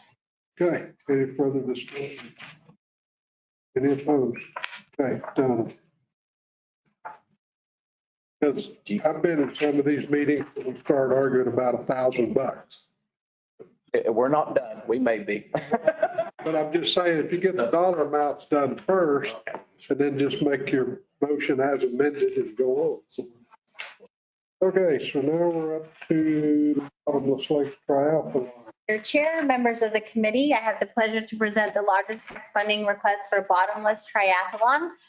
The action being requested today is to consider a request to fund the Bottomless Triathlon for up to $1,800 at a reimbursement basis of 50% of eligible expenses. A little bit of background, the triathlon consists of swimming, biking, and running at Bottomless Lake Park. Organizers estimate 120 room nights during the 2019 event and anticipate 40 room nights this year. Of the 150 registrants, at least 129 of them reside more than 30 miles from Roswell. In 2019, the city council approved $2,480. The occupancy tax board on May 24th voted 3-0 to recommend funding for the Bottomless Triathlon up to $1,800 at a 50% reimbursement basis of eligible expenses. And we have Mr. Perry Coles here if you have any questions.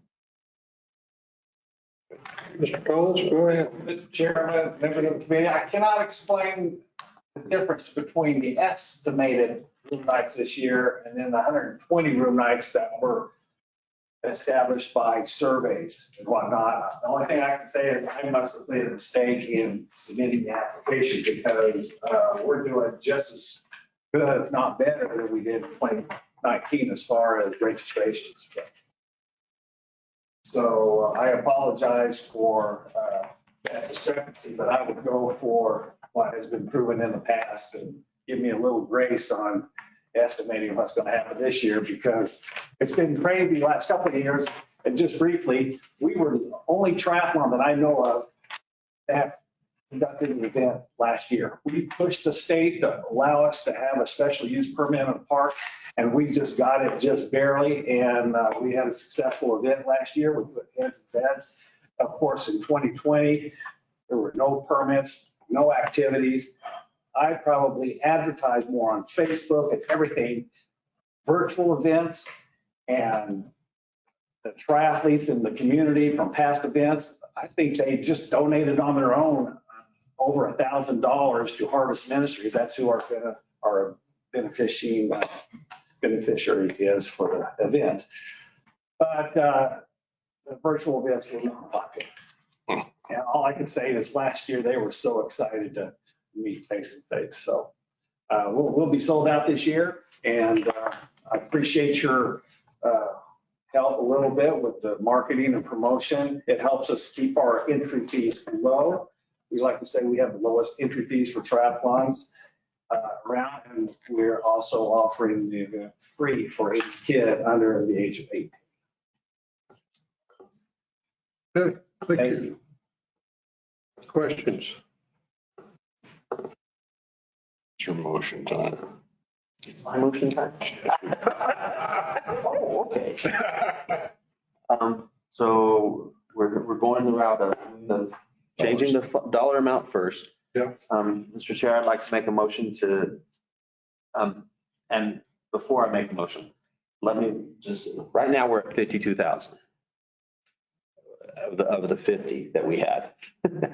And so we have two more events with, we have this one and one more. And so I would like to make a motion to change this amount to 3,000.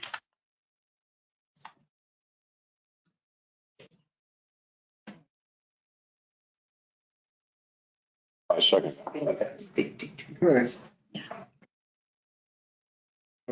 That hurts Mr. Toll's feelings. Well, He's getting over it.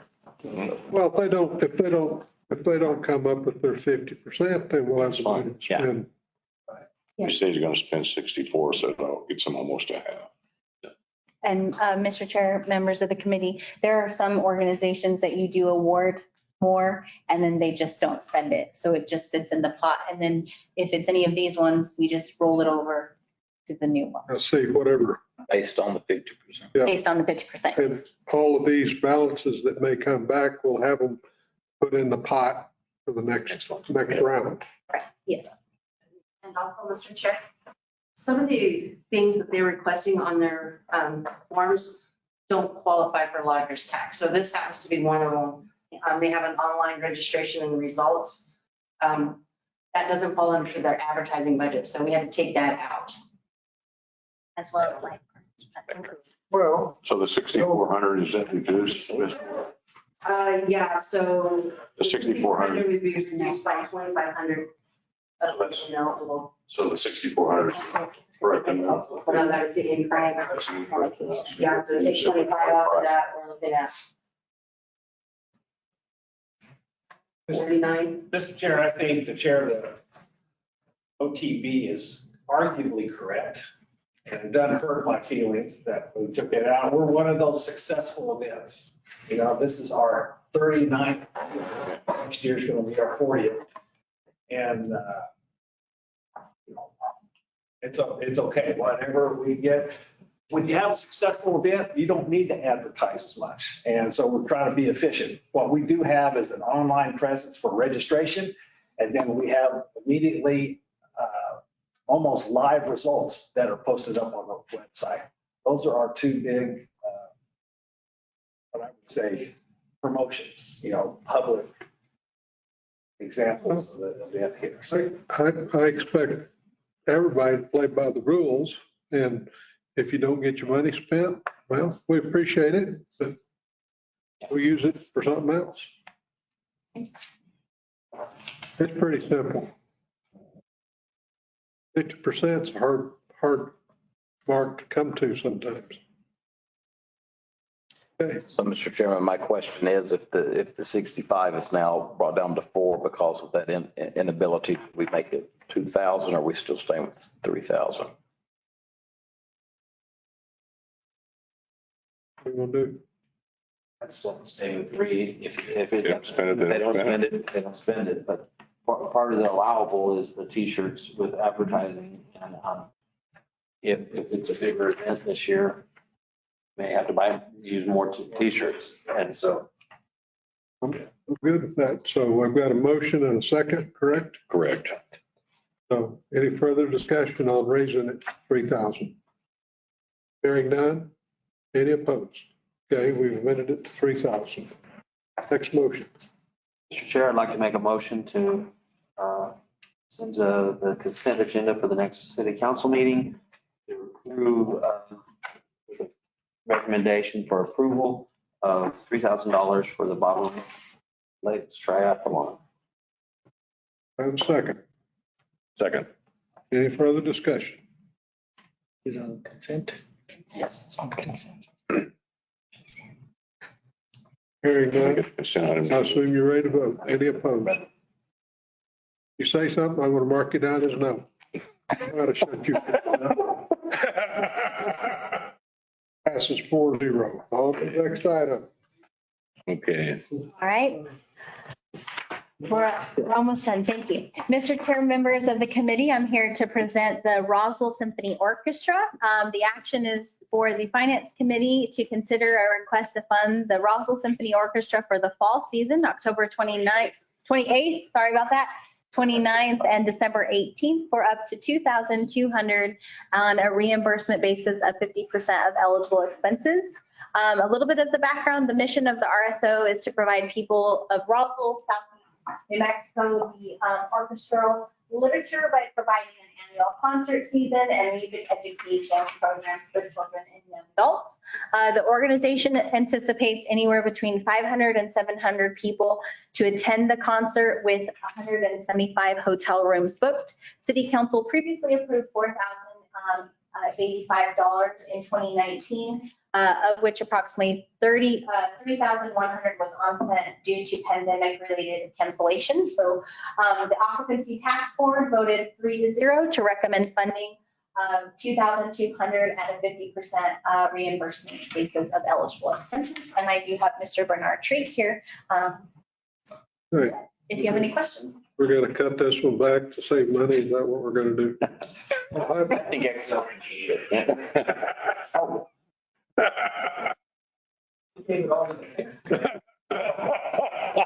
Too soon.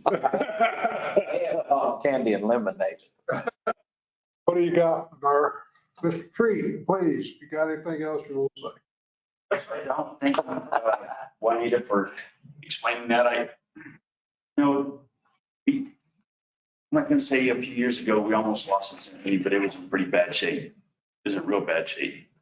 And we brought it back. Really, Jim Manette restructured the board. We brought it back to life. And I think it's a very healthy operation now. I had no intention of being president, but that's how life goes sometimes.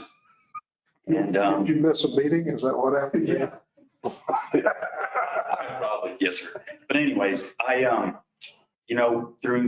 through COVID, we applied for, what was that? You mentioned shuttered venue. Sherry Parman, who's our executive, has worked every angle of trying to keep us whole and healthy.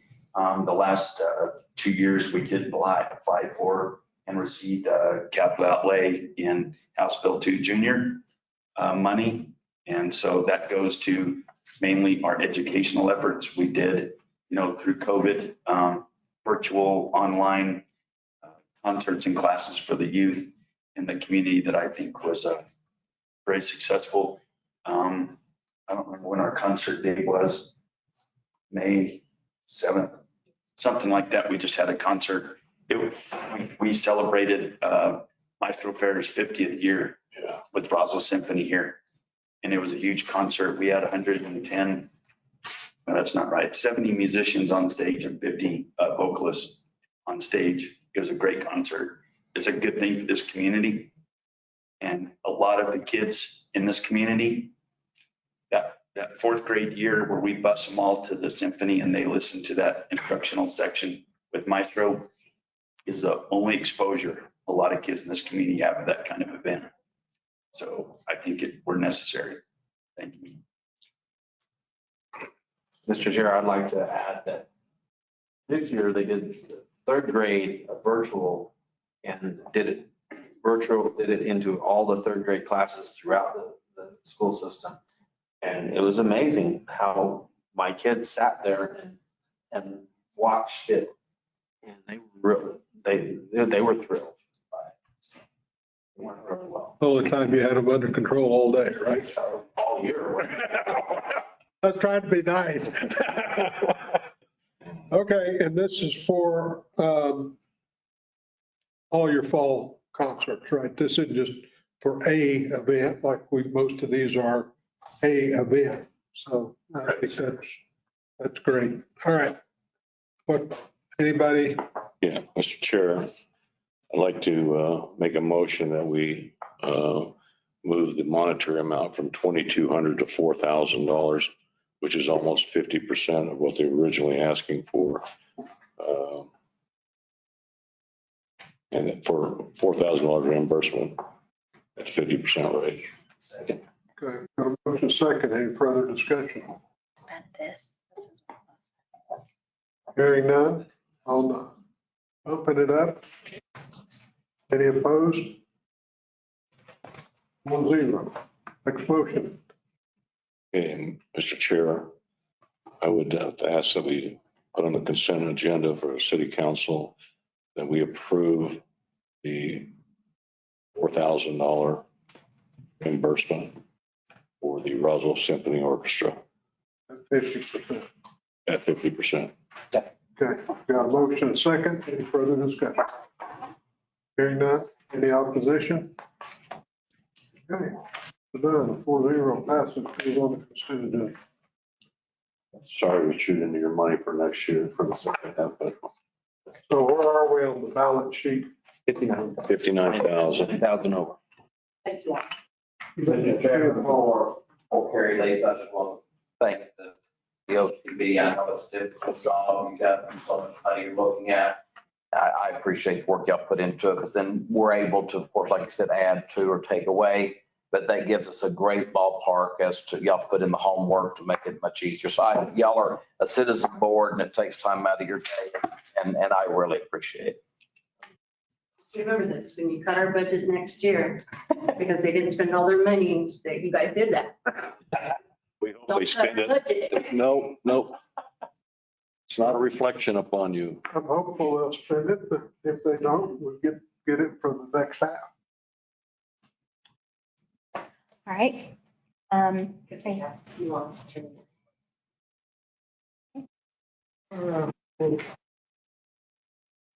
There's some of these are very early on. Seth could be the last because they're having a concert as late as. Yeah, 18th. So, but the fair ought to be done. But they're going to spend it. But we'll get it figured out.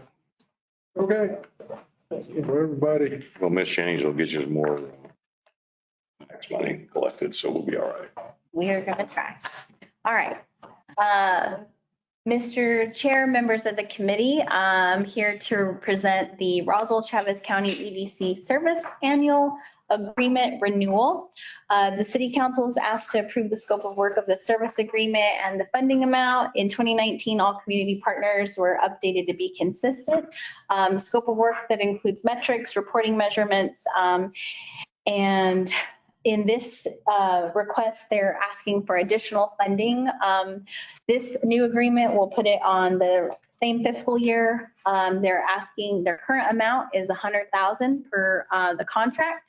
This year, they're requesting an additional $100,000 to cover costs of personnel for digital marketing and a designer, as well as increase in salary for their current program manager and increased cost of other daily functions. On May 14th, they presented to this committee and they approved an allocation of $150,000. On May 20th, they also came back to Finance Committee to reallocate it to only $100,000 for fiscal year 23. And then we also presented on May 27th to the Legal Committee to approve the contract with the amended change to include the grant facade program requirement, the minimum requirement change. I think there's another one. So the scope of work again is business development, expansion and retention. The total contract amount being requested is $200,000. We have metrics that are the quarterly reports for recruitment efforts, growth activities, profit and loss, budget versus actual. We also have the annual report, which Mr. Espiritu will be doing at the June 9th City Council meeting. And then also an annual strategic plan to the city manager. And I will stand for any questions. I think we talked about this one a lot. And Mr. Espiritu is here as well. Just like rolling Mike around. Yes. It's your third time? You don't have anything else to do? Third or fourth. I don't hear it. Lose count, right?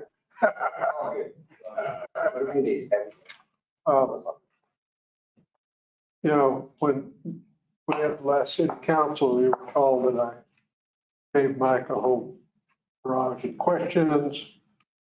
This program includes visiting 40 businesses a month. He's been able to meet that goal. That takes a lot of time if you go out to that many different businesses. And we all know from this committee that they've been we're very involved in the agile situation and the SIP situation. And they were very instrumental in helping with the Red Mountain Arsenal. Do I have that right? And I think they're going to step up to the plate on this ascent and assist till it's done. That's all right. Also, just to interject one thing, Mr. Chairman. Yeah. That they were also instrumental in going around to these businesses and making them aware of all the additional either state grants or federal loan programs that were available, which probably kept some of these businesses financially alive during this time period because small businesses weren't aware of what these avenues were available to them. I say Mike and his staff over there, excellent job going out and doing that, which is probably above and beyond what your matrix are to do. But you all did that because it's service to the community and these small businesses. And so. And usually we just did that again for all the restaurants. There was another a grant that came out that affected restaurants that could challenges. And we actually contacted every one of them that would qualify, and some that applied and received some additional funding. Yeah. Well, I remember during the COVID, when I was a county commissioner, that they packaged things for the county businesses because we have a pot of money, federal money, and we're glad to assist in getting that to happen. And I actually went out and handed those checks to some people. And well, it kept one business. I know, because that's what he said. He said, well, we're going to continue on for another year now. He was going to close down. And so important work. Important work. So do you have anything else you want to? Well, we're also very involved in workforce development, our partnership with the university and all the school districts within the county, not just Roswell, but the schools in the districts in Moore Valley and NIMI. So we work very diligently on helping them create those pathways for young people for careers after school, going to graduate high school, but also to continue on and just spend some time with again, and we've story of other communities outside of Chavez County to coalesce work with technology, vocational trades program, like similar like Hobbs has done in their program, which is pretty significant. So I didn't ask you this tonight, but is there a common theme that you ascertained from your visits with the various businesses that there's something that we need to work on to help them progress? Is there Mr. Chairman, we do document every visit and we follow those that we have that present some challenges with the resources to get them to retain business or expand operation opportunities. But we do also identify trends. And one of the largest trends that we identified, and the reason why we built so many art events is because everyone needs staff. And they also need training to help become better business people. We've held a couple of events, training events, visual storage. We have done this this month. And how we can continue to help our business people. Biggest problems is staff. Last time we just had the 19th of May, we had 40 plus businesses and about 122 job seekers. What we know of so far is because there's some employers required to testing and checks, so they can't just hire there on the spot. But there's over 30 people, close to 30 people that were actually hired on the spot at that job fair, with the city of Roswell. So I think that's the biggest thing. The other trend, if you will, that I've picked up is issues with working with some of the city program elements, getting some things done. Some folks are concerned about the time it takes to get certain process done so they get the business move forward. And I work with Kevin Mayers on that and the team here in the city to try to help facilitate those issues when they arise. But I think that's really the only two major areas that I've seen in the past year that we were talking about. Okay, I'm trying to work for us and maybe we can help with the red tape side of things, streamline that process. I guess that's one of the reasons they're attempting to move all the players in one central location. Cut down on the time involved to get stuff through. I hope it works out. Okay, so this could be your fourth job fair coming up? We've had 5. There This you go. one Okay. Anybody else have any questions? I kind of jumped in front there. No? Hey. Anybody here but Bernard? I'm not going to give him the floor again, so.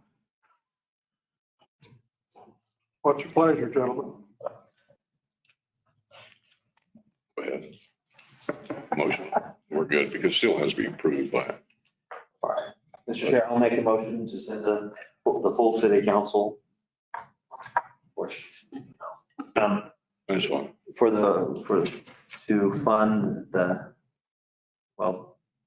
recommend approval for the Roswell Chavez County Economic Development Corporation Service Agreement and with the funding request at $200,000.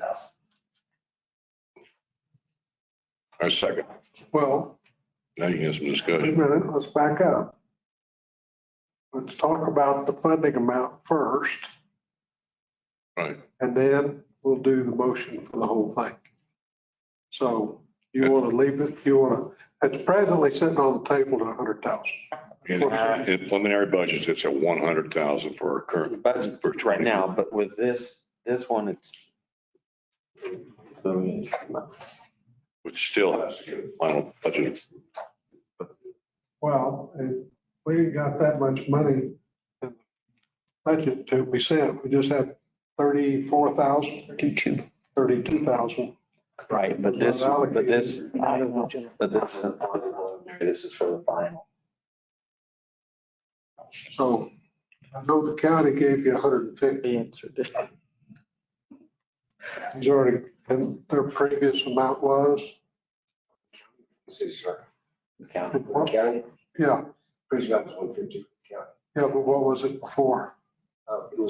It went from, next year projected 150, this current year we're at 150, before that we're at 100.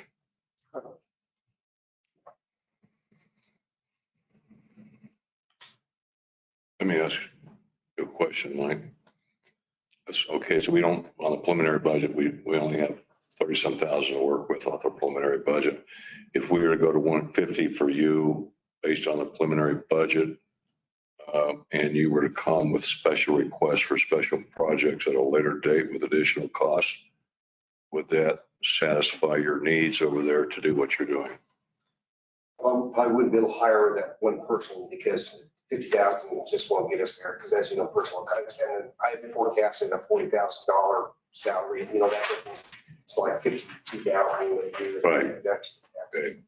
So I know we'll be short in that regard, and also be able to do things we really need to do. So what does that mean? We go from 150. That means we can actually go ahead with the money in that website that we really take care of.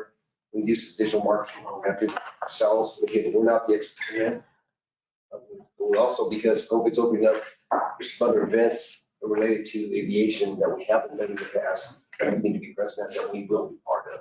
Okay. So that's how we'll adjust to a 150 number versus a 200. We'll get that another full-time person. You will not get that other full-time person if we go to 150 for you. That's Mr. Chair and committee member, just want to make sure we're clarification, and I believe when the contract that we're paying EDC is out of a separate fund. Correct. Correct. So it's the 32 that you asked about earlier. The question was on the general fund. I just want to make sure if we're talking about the same, whether we're talking about general fund available cash, or are we talking about the fund that we're using to pay EDC, which is a separate fund? Okay, so how much is available in that fund? In that other fund, no, I have that, for the preliminary, it's gonna be, which fund is that? Keep going. Keep going. Let's say, too hot then.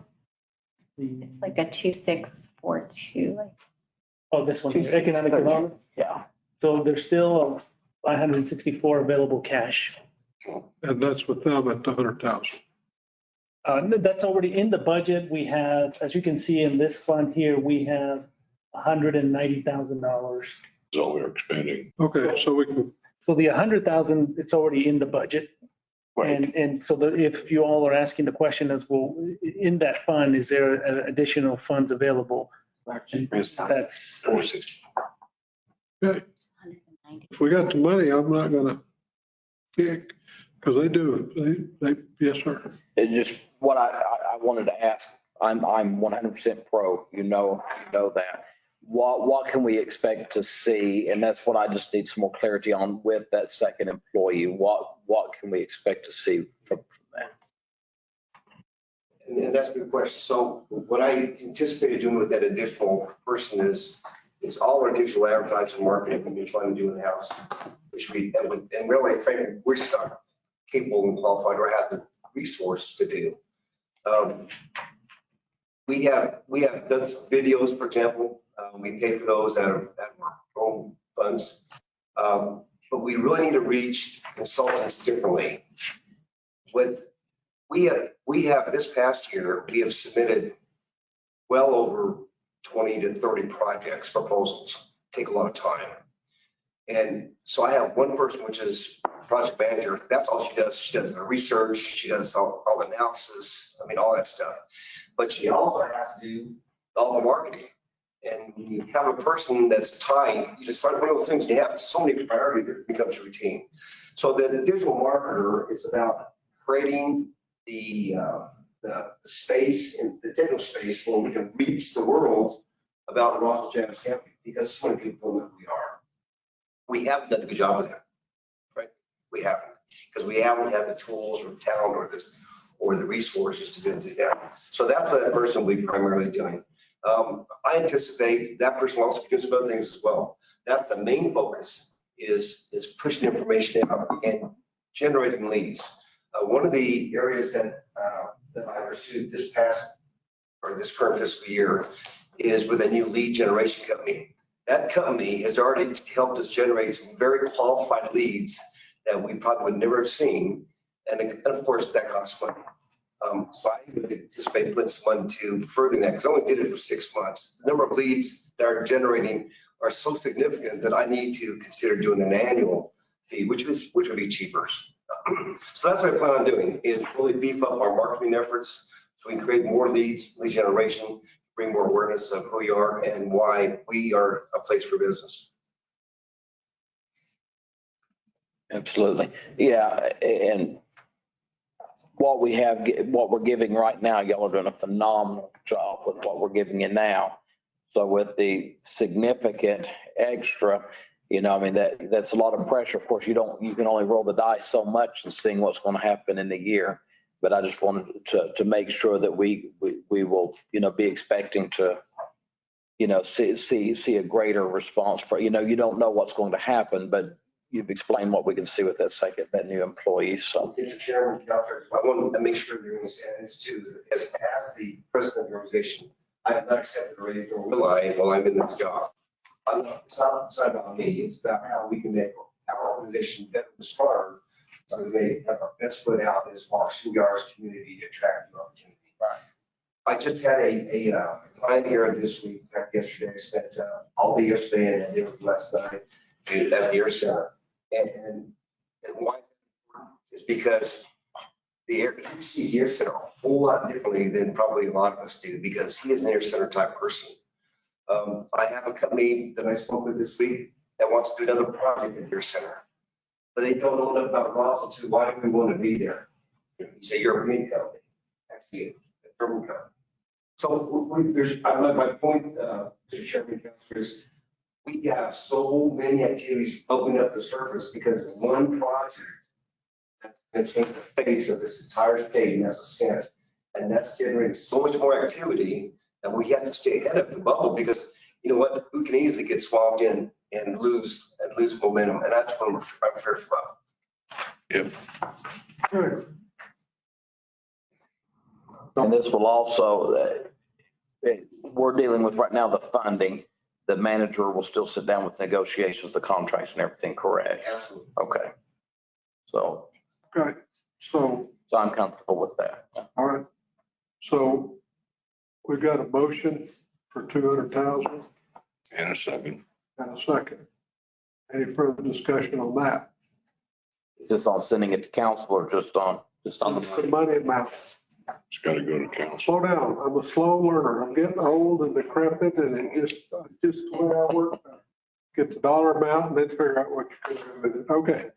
Any objection to increasing the funding to 100,000? We've got the money. This isn't general fund money. Right. That's my bad. Okay. Objection passes 4-0. What do you want to do with the amended? Mr. Chair, I make a motion, we send it to full council with the consideration for approval of the Roswell Chavez County Economic Development Corporation Service Agreement. Amended. You don't want to try to put it on the consent calendar? I don't think that's very wise, that much money. I think When it gets to a dollar amount, it needs to go to full council. I'd be one of those counselors that would foresee pulling it for the public. And let me read my as amended, because it's not really amended, because it's in here as 200,000. It's not a minute. I thought we were past it. Yeah. Okay. Back when you did it. So You sent it to full council on the first go around. Yeah. So okay. it's done. Okay. Any further discussion? Hearing none. Those, any opposed? Okay. We're done with that one. Yeah. Out of here with 200,000, subject to meeting. I'm going to get a survey of the other EDCs in the southeast New Mexico and we're so far behind everyone else. I know we don't have an oil gas main, but we have that pop less than a third of what they're receiving from EDC. Carlsbad is about the same thing. They're generating. Carlsbad has the federal money that comes in from WIP, that it's hundreds of thousands each year, isn't it? That They got a budget. you go see your point. At one point, I can't. It's in the, yeah, it's in the mill that they get each year from the federal government just as a WIP. All right, next item. All right, Mr. Chair, members of the committee, I'm here to present the Hispano Chamber of Commerce Service Agreement for fiscal year 23. Again, all of our community partner agreements were revised in 2019 to include metrics and reporting measurements. The agreement will allow this to coincide with the current fiscal year. This is a new funding request for fiscal year 23 with an increase of $20,000 to cover the cost of a part-time office and social media staff member in order to have more of an online presence is being requested. The current amount of the contract is $30,000. So this request is for a total of $50,000. On 4/27, we did present it to the legal committee. It was tabled until the 5/26 meeting. We also presented it there. And then they did present their annual report to the city council on May 12th. I do have Mr. Nava here. On 5/27, it was back at legal and it was approved 4-0. The scope of work, if you want to go to the next slide, the scope of work is for business development and retention services, as well as the metrics, again, quarterly reports, profit and loss statements, activities, recruitment efforts, and then of course their annual report for the year. And I do have Mr. Nava and I will stand for any questions. Mr. Chair, I have a question. If legal's already passed it, where was We passed it only to the contract, The not to the dollar amount. not the dollar amount? Did not do the dollar amount. We sent it over here to finance for but because of finance. It's It was a budget item. in the budget at 30,000. And And this is general fund money we're talking about. yeah, we put it in the general. They fund the CDC. And It's about EDC. all funds. of Main Street. 564. 464. 144 cash balance. So the line item, we can do this out of had 190,000 balance. But Our balance Had 190,000 expenditure. It had 545,000 after the 190. right after the 190. We'll replenish that in 23, Jay. What's the anticipated income or the income receipts coming? No, there is no, that was a fund that existed there for years for, activity, and we started using those funds for these contracts. It would. It's not a replenishing fund. Not a replenishing fund. The city would have to, the council would have to approve a transfer in the future once the funds get to a certain level, if we want to continue using that fund. it was originally funded by what again? Well, I need to go back and get some history. Sorry. I apologize. I was trying to log in. It was previously funded in public affairs under our line item in general fund. And then when this available line item at that time, that's when it transferred over. And that was about in 20, I want to say 20. So once it's completed, then without further action, we gotta. That's correct. Then we have to take some action, either move the activity to another fund or just transfer money into this from the general fund. Mr. Chairman, I'm gonna encourage, Sorry. Juanita's got a son playing ball in Dexter. Oh, yeah. And we'll tell her she's. Mr. Majors is here and I'm going to be online. City tournament. Yes. Have fun. Thank you. All right. So discussion? Well, they're thinking, Mr. Nava, I think I asked you the other night, how many of your businesses have you visited? On a regular basis, I go out and visit 10 a week, try to do separate ones. I get a lot of phone calls. And what's your membership now, paid membership now? We're currently at, the other day, I stopped everything and I counted and we're about just below 100, at about 82. And your present budget, is it 60,000 or 100,000? You told us in this committee is 104,000. Yes, I believe I corrected myself. And I told you that our total income during previous year was 56,000. And it was 26,000 that was through membership and the special events that we had. And then the 30,000 that we get from the city of Roswell. So we're paying over half your budget right now. That's correct. And with this, we would be going way above the 50% threshold. That's if our other incomes don't stay, they stay the same. If you know, how much did you generate from your Cinco de Mayo event? Cinco de Mayo was about $2,100. And the September, because we didn't do it last year, like I think it's probably 2 years. And then the Piñata Festival, we did about just under $10,000 profit.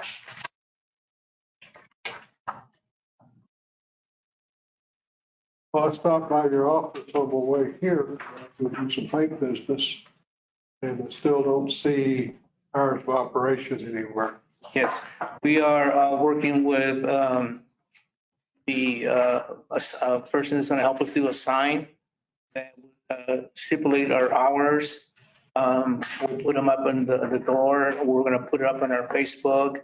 And when I do go out now, I put a note that I'm out of business and I will return at a certain time. And I leave my phone number in case anyone wants to reach me, either text me or give me a call. I didn't see your note when I went by and you weren't there. You were here when I got here. So, I know where you were, but there wasn't anything. Right. See you tomorrow or anything on there. Well, all right. I just got some concerns. I mean, all these other dollars that we spent was subject to a 50% match in certain categories. If we get up to this level, your request of 50,000, there's not any strings attached. I'm just curious what we're going to do with this. Mr. Chairman, in all fairness, and I fully support what we did with the EDC, but I don't think that part of our strings were attached. They were required to do certain things. I know that they've said they would. Historically, let me just say, with the Hispano Chamber of Commerce, well, with both chambers of commerce, we've had years of things going really well and things not going so well, up and down. But I can say that under Mr. Nava's leadership, we have seen very strong, significant improvement in what we've seen from the Hispano Chamber of Commerce, as far as, and not that it was ever not a good thing, but significant, strong organization, significant participation within the community and with these organizations. Yeah, I don't know about the hours of operation on the door. I would just say that what times that I have needed to discuss, and a lot of people, with our church and with the Chamber of Commerce in Artesia, there very little is mine going up to them. Most of it is on the internet, over the telephone and email. Those kind of communications is where most people have gone to. So I just don't know that any of those would bear concerns for me. Well, I don't do an audit. Everybody else we give money to shows up with an audit. Now, some inclination, there was letters that they were going to do Population, a review. If I recall. A review. They're going to review, which is not a full-blown audit. It's just a review. Yeah. And it doesn't attest to anything. Can I ask though, Mr. Mavers, per their contract, were they required to do an audit? So I don't think that they. No, they're not right now. They're currently not required. Now, if we want to put requirements on, I think that that's perfectly something that could be done. What has the past council done when we were doing business with the Roswell Chamber? Mr. Chair? Yes. Sorry, this is Juanita. The current contract does not require an audit. It only requires a financial review. And what we've done with the past contracts, most of them have required an audit if they're over a certain amount of funding as a nonprofit. The law is if they're receiving or collecting more, I believe, than $500,000. And so if this council would like to require an audit, that can be amended in the contract for fiscal year 23. My question is, I mean, was the Roswell Chamber required to do audit under their funding that they were receiving? What was the past history of the council? Juanita, Councilor Hildebrandt's asking if you can hear. Yes, sir. Mr. Hildebrandt, the Roswell Chamber of Commerce was going to provide us an audit with their current contract when we revise these partner agreements. However, the executive director at the time came to the city council meeting the night that their contract was going to be reviewed by the city council, and they requested to step away and did not want to have the partnership with the city of Roswell. But their contract was very similar to the EDC contract. Based on what happened with their accounting, it was required that by the council that the Roswell Chamber have an audit.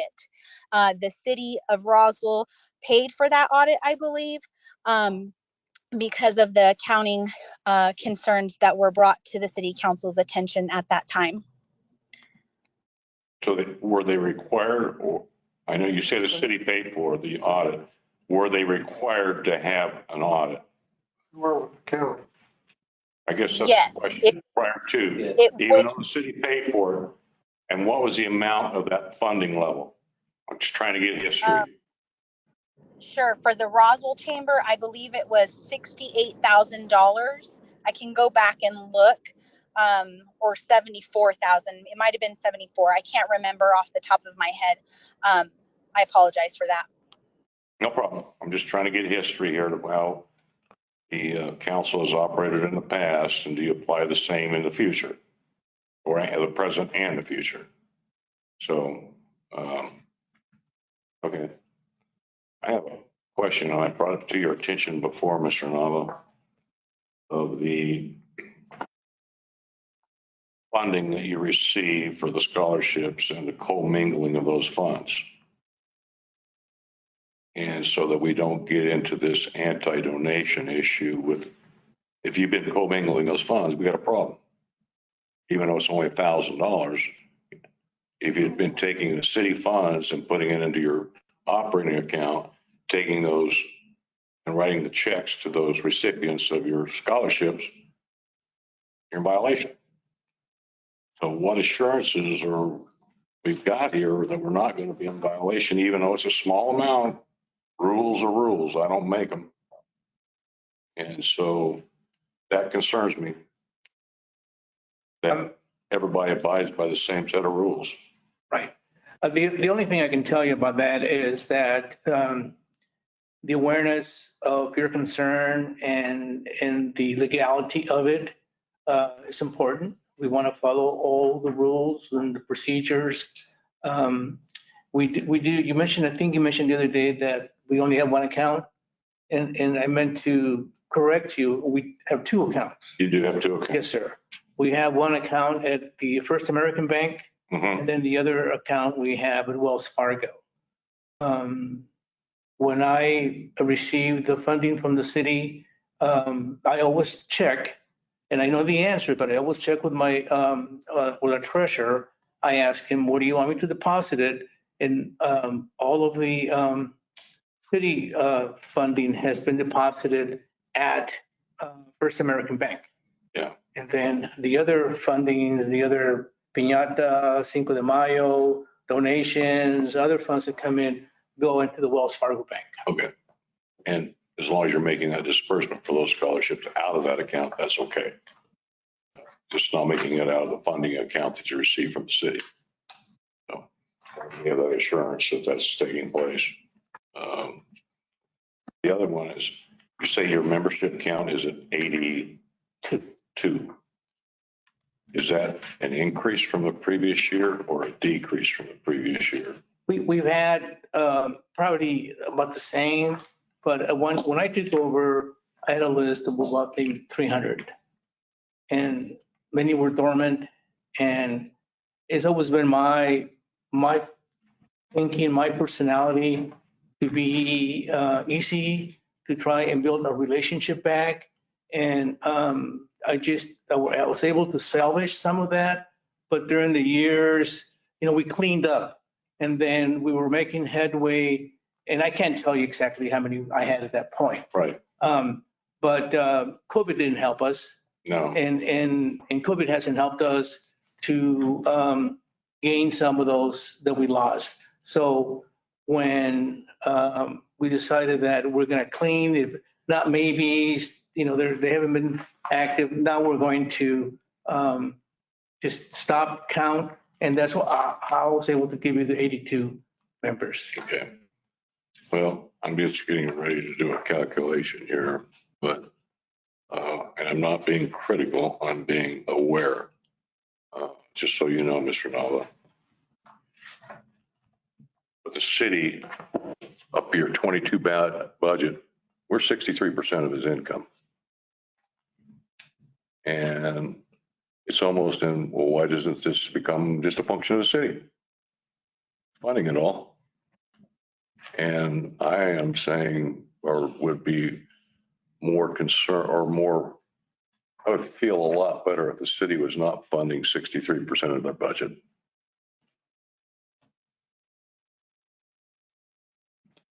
I don't have an answer to that, but I don't feel comfortable that we're over and how your organization can get your funding increased. I understand you're short-staffed. You need additional staff. You're not sitting there taking all this out of salaries. Your salary is only $24,000 a year. Now you're projecting a $15,000 salary as well for the additional person, correct? Yes, not for me. I've been there 3 years. I've not taken an increase. I get that. And I don't plan to do that either. I think, Mr. Consul, I think we do a lot of good to the city. Oh, I just no doubt that you do. But what I'm saying is that your organization needs to be a little more obtaining their own ways to fund your organization and not be so dependent upon the city. Because at some point in time, you may not have any support from the city. I'm not saying you won't, but it's a possibility that those could. So when I see that you're only got $10,000 in membership dues coming through, that I'm not seeing any support from businesses in this community. And that is concerning to me, is that the city is 5 times more revenue for you than your memberships are. Right. And I wonder what your board, I'd really like to talk to your board. You're welcome to come. And see, what are you all going to do to increase your revenue here to make you not as dependent upon the city? Because we don't want to put strings. I don't like to give gifts, what I call with strings attached to them. You get the money, you go do it, and this is what you're going to go do. But it is alarming to me that we're over 63% of your revenue stream. I don't know how the other counselors feel about that, but I'm not here to punish anyone, but I'm here to see people participate and take care of themselves as well and not make themselves dependent upon government. Just my view on how government, I think, should operate. Mr. Chair. What I see here, though, is we're also coming out of 2 years of COVID that we're still trying to figure, but we're also looking at this 20,000 added to add personnel for him. And with that, because truthfully right now, the the city's providing 3 times what membership is providing. Hopefully, if we provide the 20,000, that extra person can also be an extra contact person. I mean, with the EDC, we're talking about meeting 40 businesses a month. Now, is that just, sorry, Mike, is that just you or is that your other personnel? Because currently now you have 3 personnel. What I do. Oh, I don't include what I do. okay. That's why I have one person does that as well as memberships. You know, we're funded by a lot of memberships too. We have well over 140 memberships right now. So see, that's giving him personnel to be able to do that. Currently, and now we're not funding the chamber, the city, our other chamber, Roswell chamber. But if you look at their personnel, they have more personnel. Giving him the personnel, I'm willing to do that to see what we can get. I mean, and Chairman, you did say you wanted that at the meeting, but we haven't given him that personnel there to be that, to be at the legal meeting. You did say that. I was there and you said when you said you wanted office hours and stuff, and you just got through saying it again, but we haven't given him that extra person. He hasn't gotten the money or been able to hire that extra personnel. And so anyway, I'm thinking that this would be that extra 20 and see what happens. Well, if you're in business, you got to be in business. And part of that is you got to have established hours in case somebody decides to come knock on your door. And right now, there's a phone number on the outside of the main door, but there's no posted business hours. I've been by, because I do business at Pioneer, 5 times. He was in the office 1 time. And sometimes it's in the morning, sometimes it's in the afternoon. So if I wanted to come by and visit with him, I wouldn't know when to show up other than call him and set an appointment. But if I just happen to drive down the street and go, hey, here's a question for him. Well, there again, the other thing that he's funded at 24,000, that's not a full-time position either. And he's not a retail store. He's not a retail store. Anytime I've had to get a hold of him, I've called him, I've met with him, I've met with his board. That portion of it is. Well, I just. And I can say I can go to the EDC and the door's locked, but I can call them and they'll come unlock it for me and I can go in. But I go by there, the lights are on, previous before him. You drive by when their office over here on 4th and Main. That was beforehand. I understand, but I'm just saying, the lights weren't even turned on. At various times of the day. I mean, and there's other businesses in town that are not retail. And if they've got office space, they've got time posted. You know when they're going to be there. And I mean, and generally people that are in business, that are operating out of their home, they wouldn't necessarily, but they'll have a storefront. Mr. Gordon, even if I had hours posted 9 to 5, and if someone wants to see me, I'm going to go see them. And without the extra help that I'm requesting for, it's not for me. It's not to buy a fancy computer or anything else. It's to have that person that I really need to be there to help me. I understand all that. Okay. But you had in some of your documents that you've shown, and this is good point around here, City Council Legal Committee last year. And you had in some of your documents a dollar amount for the census. So my question is, were you contracted with the city of Roswell in the census, or was the Hispano Chamber contracted to do the census? I'm going to answer that. Good. But please listen, because that's the only answer I can give you. when I was asked to do the census, I was asked to do it as a volunteer. And I did it as a volunteer. I never requested any funding. I never expected any monies. During the campaign, I think there's two funds and what? Am I going to explain it? Go ahead. Okay. I was given money to do a festival to promote in one of the events that we were going to do. I'm trying to think here, okay? So please forgive me. And I think it was like, I forgot the amount, maybe, I don't know. So that festival got canceled. I requested that if we could manage that fund and go keep those monies and go to radios and buy radio announcements and promote the census and this and that. So that money was never for us, okay? So later on, we got a appreciation, and that's the best I can put it, from the city for 25,000, and it's noted in the minutes.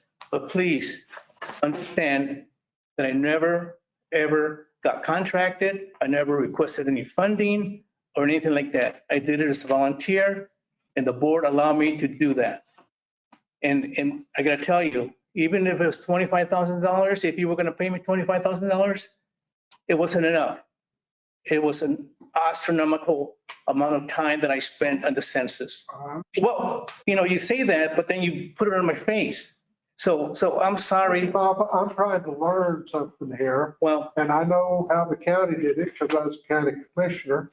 And I know that there was federal dollars available and since for me, I don't know about. No, sir. But it was available. No. I'm just saying that if you had 25,000 and you're telling me you spent all that for advertising. No, sir, I did not say that. Okay, so. Go ahead. I did not spend $25,000 and it was like maybe 7,500. I forgot the amount. It 1,500, I don't know. But look in the minutes. But we're going back. All I want is the extra money so that I can hire a person to help me get the chamber better. That's all.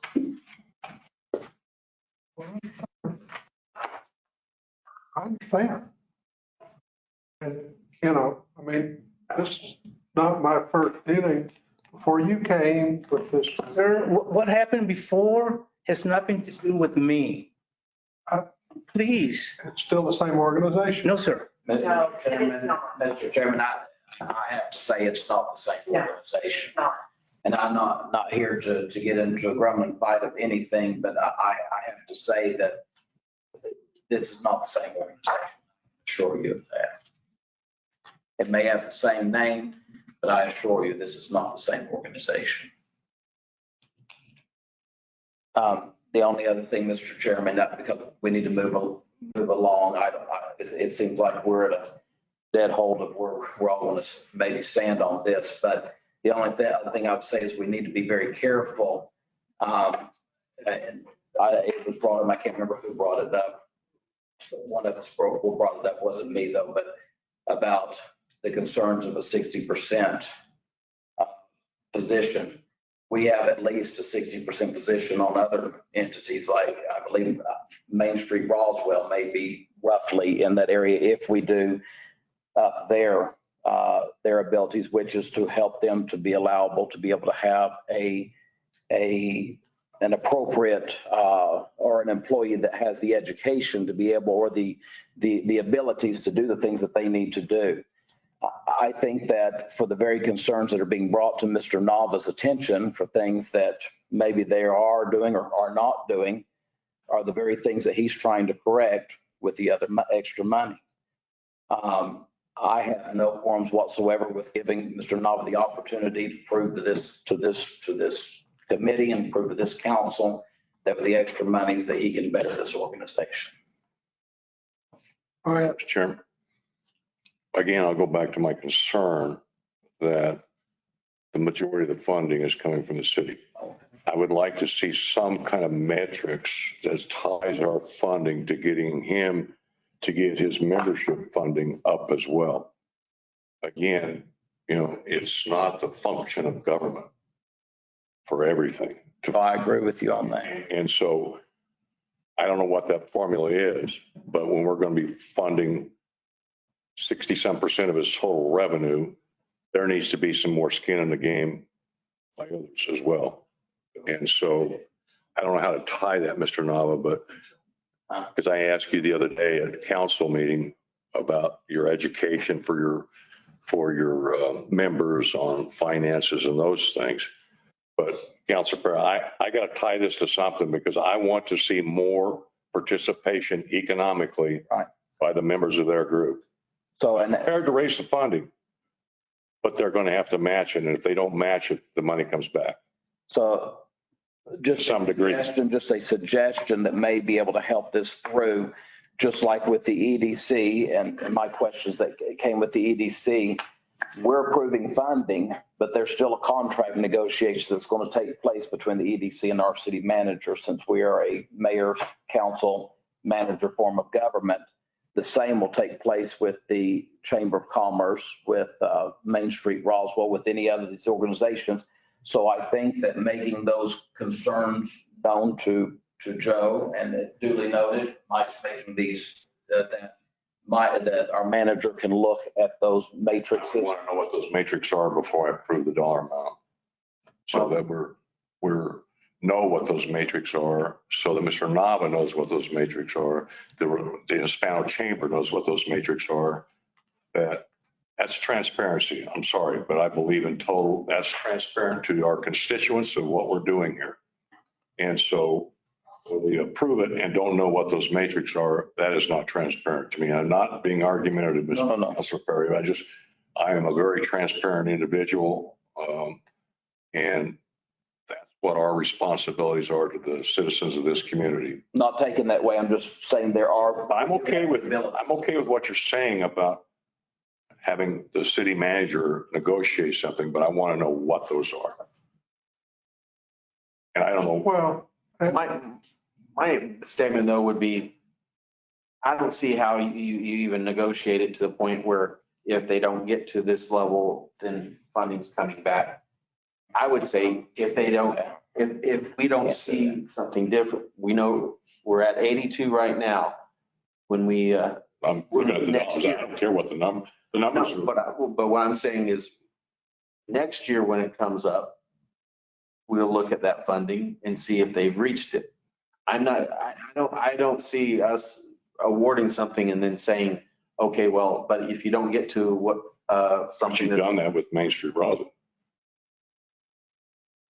What?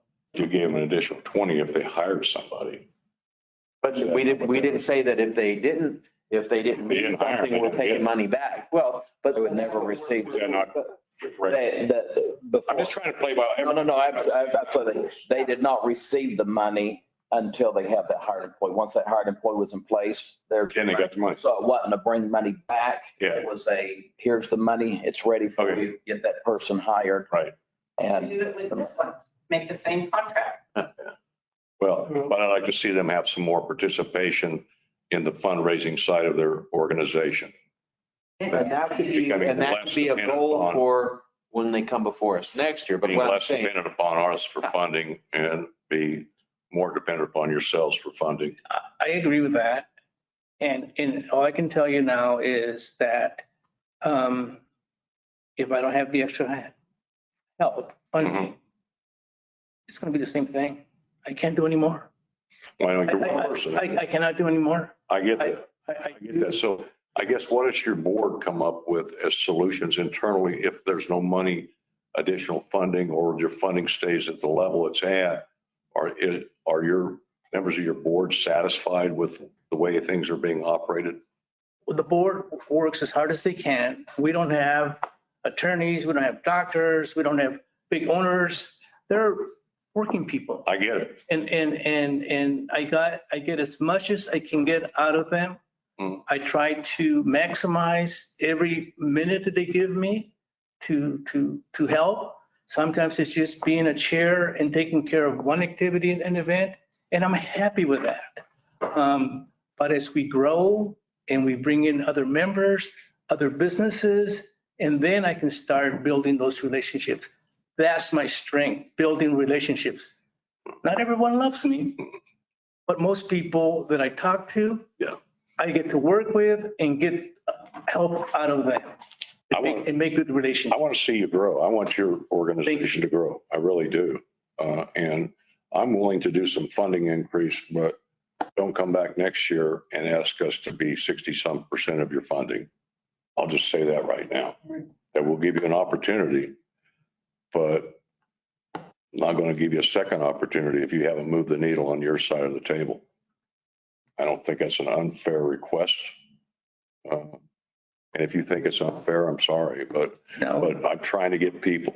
Again, I'll go back to my statement. We have ruined a lot of people by government money. And from staff's perspective, I know establishing metrics is something we absolutely should do with everyone. With respect to the Hispano Chamber, you want them to be no more than, you want city funding to be no more than 50%. I'd like to be. So what we, now, do you have a specific area of income that you would like to see them grow? Or can we take that, could staff write it up in a way or amend the contract or work with work with Mr. Nala so that we not only grow their income through increased membership and membership dues, but also through increased activity? Absolutely. Okay, so you're not concerned necessarily about the source of revenue. You just want the overall organization to grow. Right. So that next year he comes back and if he asks for an additional 50,000, it is no more than 50%. Yeah. Okay. Yeah. That's what I'm looking at. I'm not saying his membership has to pay for it all. Yeah. It's whatever his fundraising activities are. But his membership needs to grow beyond 82. Yeah. I mean, you got. I think this is. You got the dollar amount and you've got their fundraising activities over here that I hope they're very successful at. But the real other barometer in this thing is the membership, because if your membership's not growing, then whoever's paying dues at whatever level are figuring they're not getting their money's worth. I mean, that's how I evaluate something. If I'm going to go buy a pen, is it the right pen that I want, or does it do what I want it to do, or I'm not going to buy it? I mean, Again, I did not create the contract this year for Mr. Nala. I am working on the one for Main Street Roswell, and we're going to have the situation there where funding is a high percentage of the budget for the year. And so what I was trying to get is clarification from what you all want to see. Well, I think you got to look at them one-on-one. I think you have to look on each one of them. Yeah. What is fitting for that organization and what level of funding we're receiving. I don't want to have a canned program that we're going to apply for everybody that comes forward for funding. But I would like to strive just kind of like the 70-30 program. We got to strive to get there. I'm not asking Mr. Nava, he's not going to get there in a year, but I'm asking him what effort we should see in some improvement from where he's at today to when he comes back next year. And I don't think that's unreasonable at all. That's all I'm asking for. Well, and so he and his board have a challenge ahead of them next year. Absolutely. And that gives you 12 months to get your funding activities increased. And I think 12 months is a reasonable amount of time for you to have some positive results. And I hope that your membership doubles. And that you're active. I know the activities that you all do, the Piñata Fest, Cinco de Mayo. I think you've got a new one, do you not? The Day of the Dead you're going to do this year? Yes, that's a non-fundraiser. Yeah, but those are great community activities that bring a lot of people in this community together. And so. Hispano Chamber as well, I believe, does reading at the library or something. Yeah, we cooperate with the city, with the. I'm not denying any of that. So wonderful thing that things happen and bring people together in this community, and we have those kind of activities, but how you're going to get there, who's writing the check? And not to beat a dead horse, but historically, the last time we had the chamber, Roswell Chamber and the Hispano Chamber, when we looked at the matrix as far as membership, we underfunded the Hispano Chamber percentage-wise, membership-wise. And so I will tell you, Council Fuss, I'll cut you short. That's past history, which means nothing today. right, well, I mean, but I'm saying. it's done, it's done. It's So done. let's move through the windshield and let's how we look forward and move forward. And I'm not thinking, we're not being unfair to him at all, or the Hispano Chamber. So some Sure, items make you a need to- motion that we send this consent agenda. Consider recommending approval for the Hispano Chamber of Commerce Business Development Retention and Service Agreement for the amount of $50,000 for the. So it's on the table for 30 right now. But there's not a motion, hadn't been a motion. Hadn't been a motion. Yeah. Haven't been motion made yet. Well, but we left it at 30 in the budget. Right. Well, it's going to So take, I would like to address the money amount first. Okay, Mr. Chair. We make a motion, we move the, we approved $50,000 for the Hispano Chamber of Commerce. Second. Motion and a second. Any opposition? Hearing none. The next motion, and why are you putting this on the consent calendar, not as a regular Because agenda? it's only $50,000. So is that the threshold? No, the threshold is usually about 60 to 100,000, but 60,000, the city manager he can make this agreement without us. So. Okay. What's your motion? Mr. Chair, I make a motion that we consider recommending approval of the Hispano Chamber of Commerce Business Development Retention Service Agreement for the amount of $50,000 to be placed on the city, the consent agenda for the next city council meeting. Second. Motion second. Any opposition? Hearing none, it passes 4-0. Now we've got the last thing on the agenda before we go to public participation. We can. let me just say one thing, Mr. Novak. There's one more item.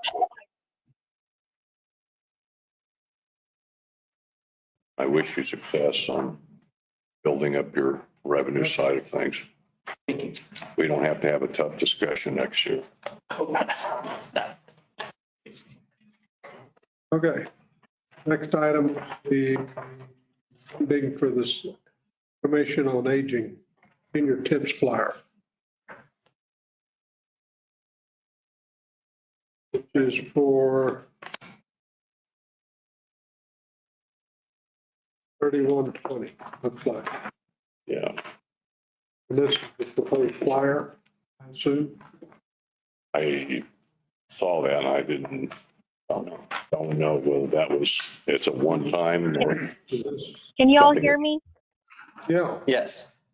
Hi, this is Juanita. I don't have great service, but I can provide you the information if you would like. Well, I have a question. If this is the senior tips, is what we're going to pay $3,100 for them to produce? Correct. So this is a request, and I'm doing this off the top of my head because I can't see your guys' screen for some reason. But the background is this is a request from the Commission on Aging, which is an advisory board. They presented it to the General Service Committee for the Public Affairs Department to produce a senior tips flyer and to be distributed at the Meals on Wheels program. The amount of flyers was a total of 3,900 full-size pages annually. It was about 80 cents per page for full color, but what they requested was quarter pages each month. It came out to about 325 pieces that would need to be, we have to print them, cut them, distribute them, and the request is to increase the funding in the budget for that 3120 amount. We, as in public affairs, would have to come up with producing the flyer, meaning developing the content for this flyer. Mrs. Wakefield, who is the chair of the committee, made the suggestion and recommendation that we take the information from these various websites to produce this and to produce these senior tips. So for example, she said, March is colonoscopy month. You can give senior tips about, preventative, get your colonoscopy, senior tips on, tips and tricks on, to make everyday tasks easier. Can y'all hear me? Yes. It's fine. Okay, sorry. You were talking.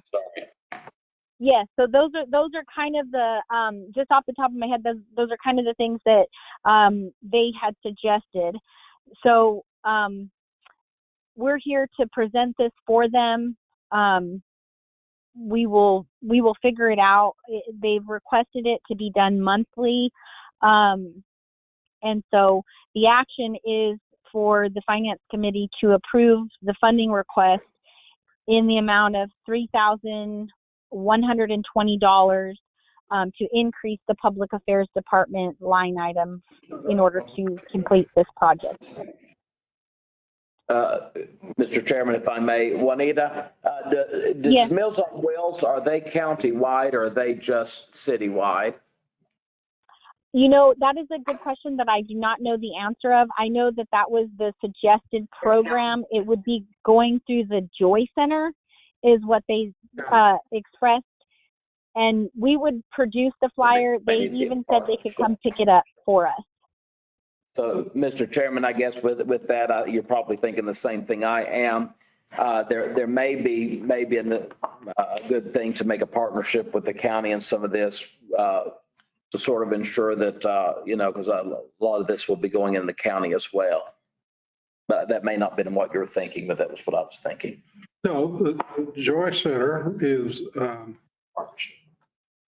actually state funded. Right. And county is in charge of the building. And it's not just, we've got more than one Joy Center in the county. So my question is going to be, is it going to be distributed only at the Roswell Joy Center, or is it going to go to the ones down the valley? And I agree with you that, I think it's probably an important thing to head down the path, but this is another one of those opportunities to partner with the county. And Mr. Chairman, may I say, I had a very lengthy conversation with the director of the Joy Center yesterday. And the Meals on Wheels are really their primary service right now.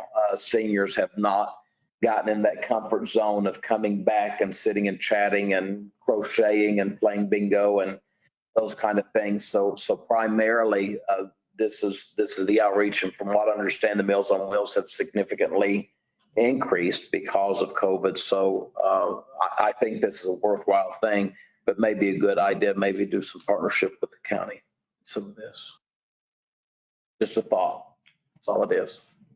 Is the county participating? Of course, the county's reaction is going to be, well, we're in charge of the building, which they are.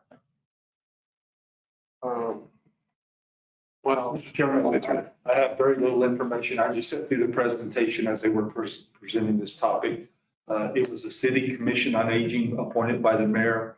They are making the recommendation to the city to participate in this program to try to get information out to the seniors, especially those that are homebound. My understanding, we produce these documents, they'll cut them in quarters. They'll come pick them up from us and take them to the Joy Center surrounding counties. They'll distribute them out with the Meals on Wheels. It's not a lot of information, but I sat through that presentation. Is there time crunch on this, Ms. Jennings? They met at their March meeting, and so it's gone through the process. They did not have a timeline, but we would like to see if it could start in July after the fiscal year, and of course after UFO Festival, but it wasn't indicated. Mr. Chair, I'll just say we were pretty, this is one of the first missions that actually had come with a recommendation to our counselors, something that they would like to do other than just hearing things or, so really, predominantly one of the first real truly recommendations, other than Parks and Rec Commission, places like that make recommendations. But this is the first one I can remember out of this group, so. Well, yeah, Mr. Chairman, it's only $3,120. This could make a difference in our seniors' lives. So maybe we look in the future of, communications with the county on some things, but we're looking at $3,000. Right. I make a motion that we send this full council on consent agenda approval for the amount of $3,120 to print for the Public Affairs Department to produce the Singer Tips flyers for distribution to Joy Center Meal on Wheels programs for the Commission on Aging. Second. Motion second, any further discussion? Hearing none. Those in the negative, signify by saying aye. Hearing none, passes 4-0. Now, before you guys go running off. Public participation. What are you going to do now? Well, we've got a lot of stuff we need to get done. And you all have heard me say, have committee meetings a month. One, we just tended to business. We didn't get into any depth on the operation of the city of Roswell. That's part of our staff. So I have two possibilities. Commissioner Foster, you're not teaching anymore, correct? You're starting Friday or a week from tomorrow, I'll be teaching. Okay. Well, I was going to suggest that we could have more hours in a meeting versus having two. Like I said, starting the 10th through the 24th, I will be teaching. And what time do you get off? You're teaching summer school? Summer school, so to 3:00. So it's just the 1 month though? Actually it's just 14 days or 11 days. So. Well, tell me what you want to do. What day are you looking? That's what I was trying to pull up my calendar. I'm open to suggestions. First Thursday is the only one that's been advertised and the original board's meeting information I had, we were supposed to start at 9 o'clock and that was revised 6/23/21. So, but that's what it says. Well, and next Thursday we have city council meeting, but I'm off that whole day too. So, and then the 30th, which is the last Thursday of the month. Yeah, Mr. Chairman, it's what it is. Everybody's busy in the summer. I do have this next Thursday, the 9th, the week of the 13th through the 18th. I'll be taking about 30 or 40 kids to camp. But I will be available the 20th through the 24th, and then the 27th through July 1st. I am speaking at an inner city camp with inner city kids from all over New Mexico. Is there somebody else meeting in here on the third Thursday on a regular basis? Anybody? I can't remember. It seems like don't remember what the schedule is. We'll have to check with the clerk's office. It's going to be gone the 13th through the 18th. 13th through 8th through the 3rd. So that's the 16th. So he'll be gone. No, I'm suggesting our next meeting is June 2nd. Is that right? No, that's today. Okay. So could we meet on the 23rd? Oops, I got the wrong calendar. 7th. Legal committee on that day at 3 p.m. or 4 p.m. Okay. Well, that's not going to work. About the 30th. You're going to be gone then. I'll be gone. I can probably join by phone. I'll be in Reserve, New Mexico. You're comfortable with me joining by phone? Which way is that fire going over there? It's not going towards Reserve. Yeah, not going towards Reserve, but it's getting everything else in New Mexico. Depending on which campfire you're trying to stand around. Another very close friend of mine who has a camp in near Las Vegas lost everything. Everything. Well, and that's what I was saying, the 9th, if we wanted to do it during the day before the city council meeting, but. Well, that's fine. We just, in my mind, we have lots of things that we've got to discuss. So We can do it during the day on the 9th. That's no. maybe we're not going to discuss it, but we need to learn about, or at least I need to learn about. I suspect Ed needs to learn about it because these do get on the block too. What are you wanting for the next meeting? Well, we kind of did a little deal with Lewis today, but infrastructure needs, and he brought us a proposal today that none of us have had a chance to look at, what the goal is. Police department, fire department, we've got some discussions we need to do about the fire department and You're talking about from the financial perspective of. yeah. And parks, where are we on our parks? What do we need to do? Are we giving them enough money? We're giving them too much money. I mean, everything that the city does tied to money needs to come in here and tell us what they're doing, what they have done, what their goals are, in my estimation. I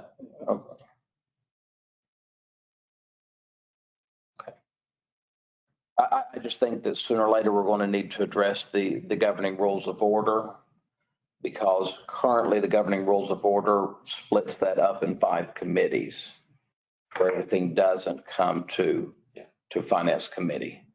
Well, but you're gonna eventually, this committee has to do all the budget adjustments, yes?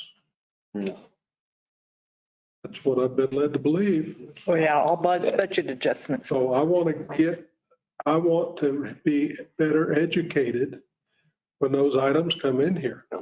As long as we understand that they're not coming here to garnish approval for what they're doing I just need to understand.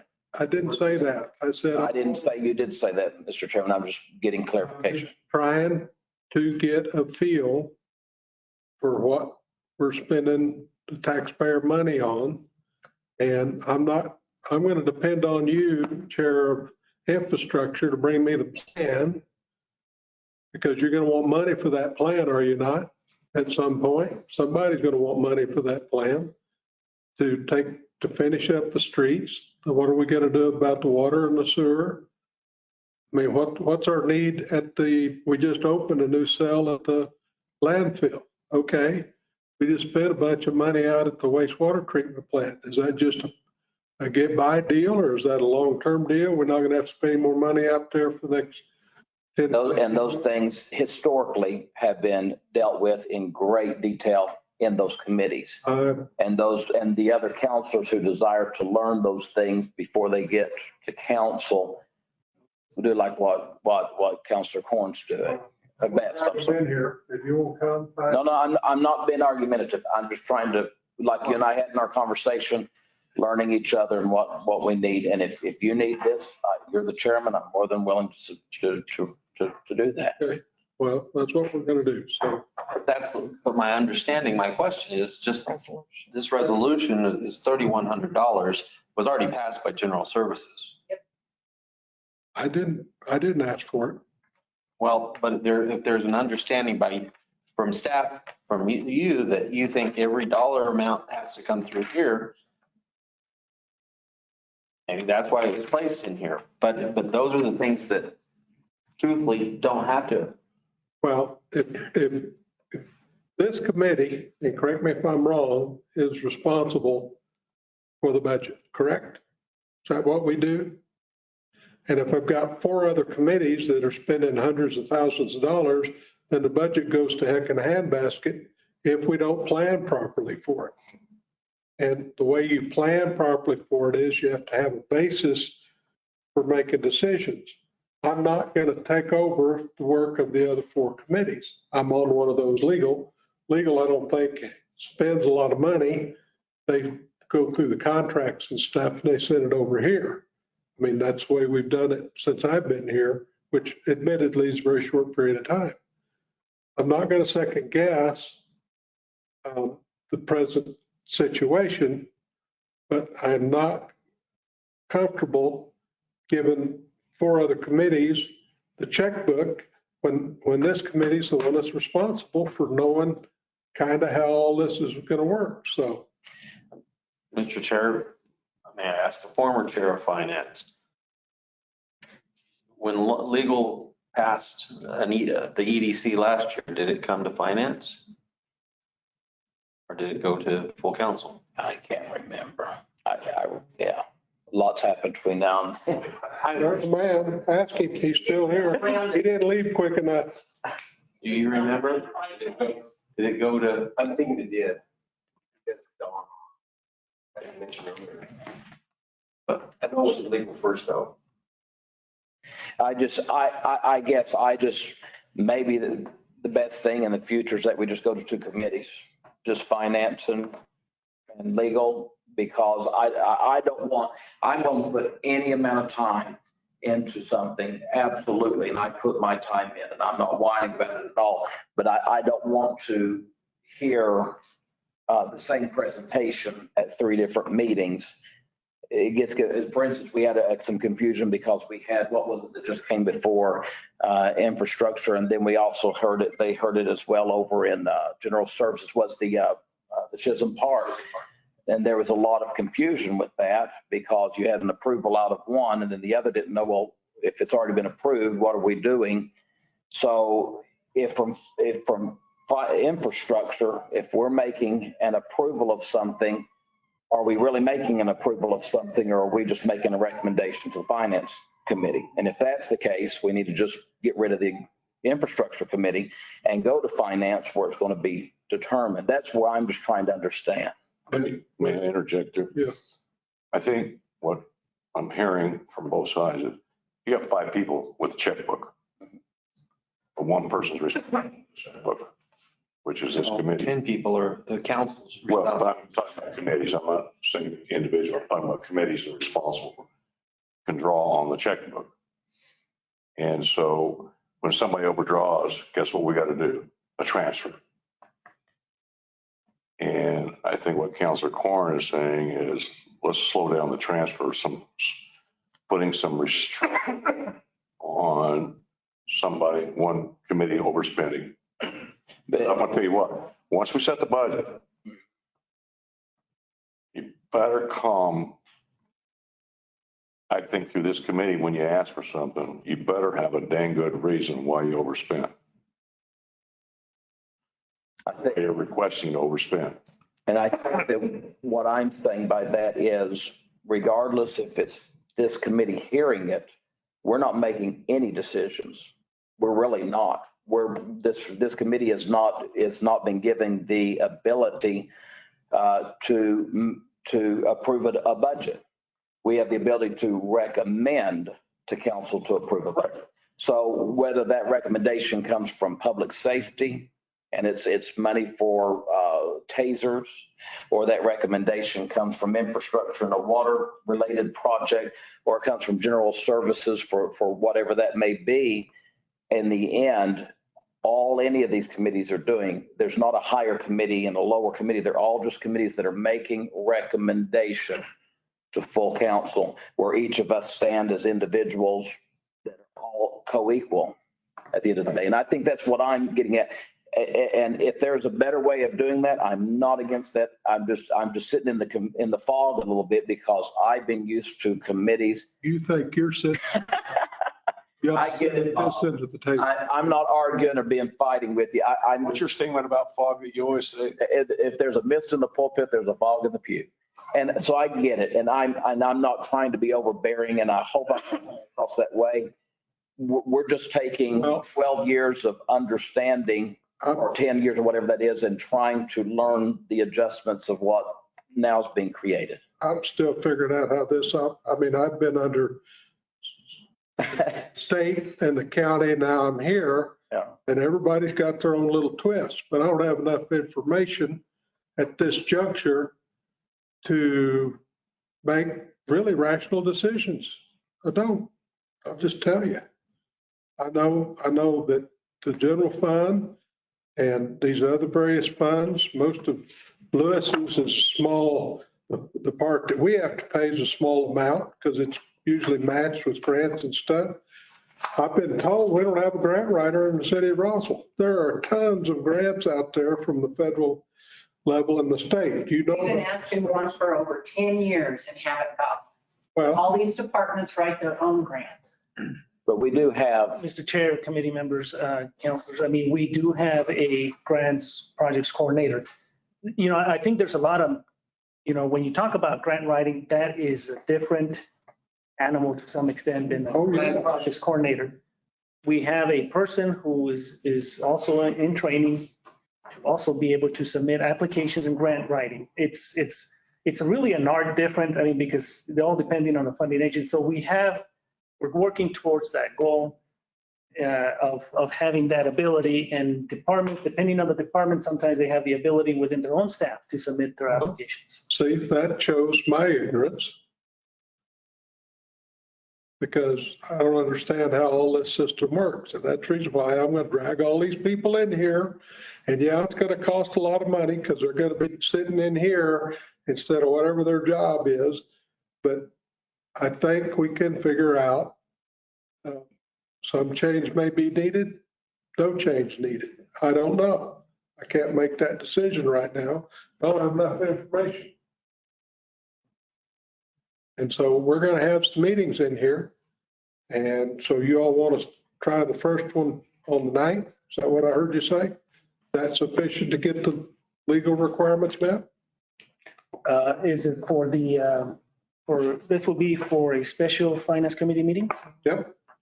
And well, that's the night of city council. I don't like to double that up because the city council has propensity to meet till all hours of the evening. If we wanted to meet during early in the day, that's where I'm saying I'm available early in the day on 10 that o'clock. day.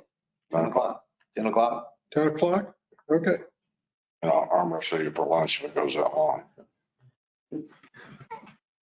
So finance committee special meeting on the 9th, June 9th at 10. Please don't. Mr. Chair, and then I'll work with you on the agenda itself. Yep. Mr. Chairman, this will be strictly informational. That's all I'm after. Are you okay? If you're not, I will do it. Are you okay with me joining by phone? I will be able to, I won't be able to go to the office by in here at 10 o'clock, which is okay. I can do that. I'm committed, but if you're okay with me joining by phone, yeah, it would help me. We all have jobs. I'll be here. 9th, what did we say, 10 o'clock? 10 o'clock. Okay. Get it done. Now we'll go to, anybody still with us on the phone? Anybody on the phone have any comments? I have some comments, Mr. Chairman. Okay, go ahead. This is Rita Kane Dorhofer, very narrow, unstriped Chicago Cubs mailbox, Mark Road. If you remember, you appointed me to the Joy Board. And is Counselor Best still there? Yes, ma'am. Well, Counselor Best nominated me to be liaison to Midway. Midway does have Meals on Wheels. Hagerman has Meals on Wheels. And Lake Arthur has Meals on Wheels. Now, the Joy Board is going to meet again on June 23rd. Do you want us to bring this up about participating? I don't know if the Joy Center has any money in their budget. Now, the county commission, they meet on the third Thursday. That would be after your special meeting on the 9th. Do you want somebody to bring it up and see if they would participate? Because if Roswell pays the $3,100, are they going to want Meals on Wheels to hand things out to the people in the valley? And I do know that there are 9 people in Midway, but they used to have a much, much bigger clientele, but most of them are at home. We are trying to get them back into the Joy Center. So as you say, Mr. Chairperson, what is your pleasure? Well, think that those are all legitimate questions. We don't know the answers to those questions right now. Mr. Chairman, from the presentation they made, once the documents are provided, the Commission on Aging, people will pick up the documents. They'll work with the Meals on Wheels to get that distributed. So that's, all we're being asked to do is to help produce the documents and they'll take care of the. I think we're good to go then. At this juncture, but when we get to Mr. this Chair? place next year, yes. I would be delighted to work with Miss Rita King-Dorhofer on this project if that is requested. That's Juanita. Yeah, I was gonna say, but it's coming out of caller 2 instead of her. She's calling from. Yeah, yes. For some reason, it's not connecting on out here in Dexter, so I apologize for that. But like Mr. Matthews said, we were just to provide the flyers to Mrs. Wakefield and the board, and then they were going to send them to the Joy Center for distribution on Meals and Wolves. But if we would like to take it a step further, I'm happy to work with Rita on that. The question on some of our minds is you've asked for this money. I think it's a worthwhile program, but there's questions about how it's going to be disseminated. Is it just Meals and Wheels in Roswell, or is it all the Meals and Wheels, everything? So certainly next year, if they do this again, then I think it would behoove them to go get the county involved at some level.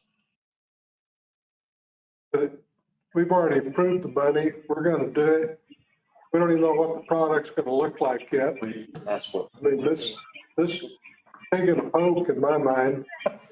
I don't like writing checks or approving funding for something I don't have in my hand. So we'll try it because it's a small dollar amount and we whittle down a little bit. This does come out of the general fund, yes. Yeah. That's the general fund. For this request, Juanita, is this general fund or lodger tax? It's general fund because it's community. So we got 30,000 left in the general fund. I'm okay with that. All right. Any other comments? Anybody in here have any additional comments? Questions?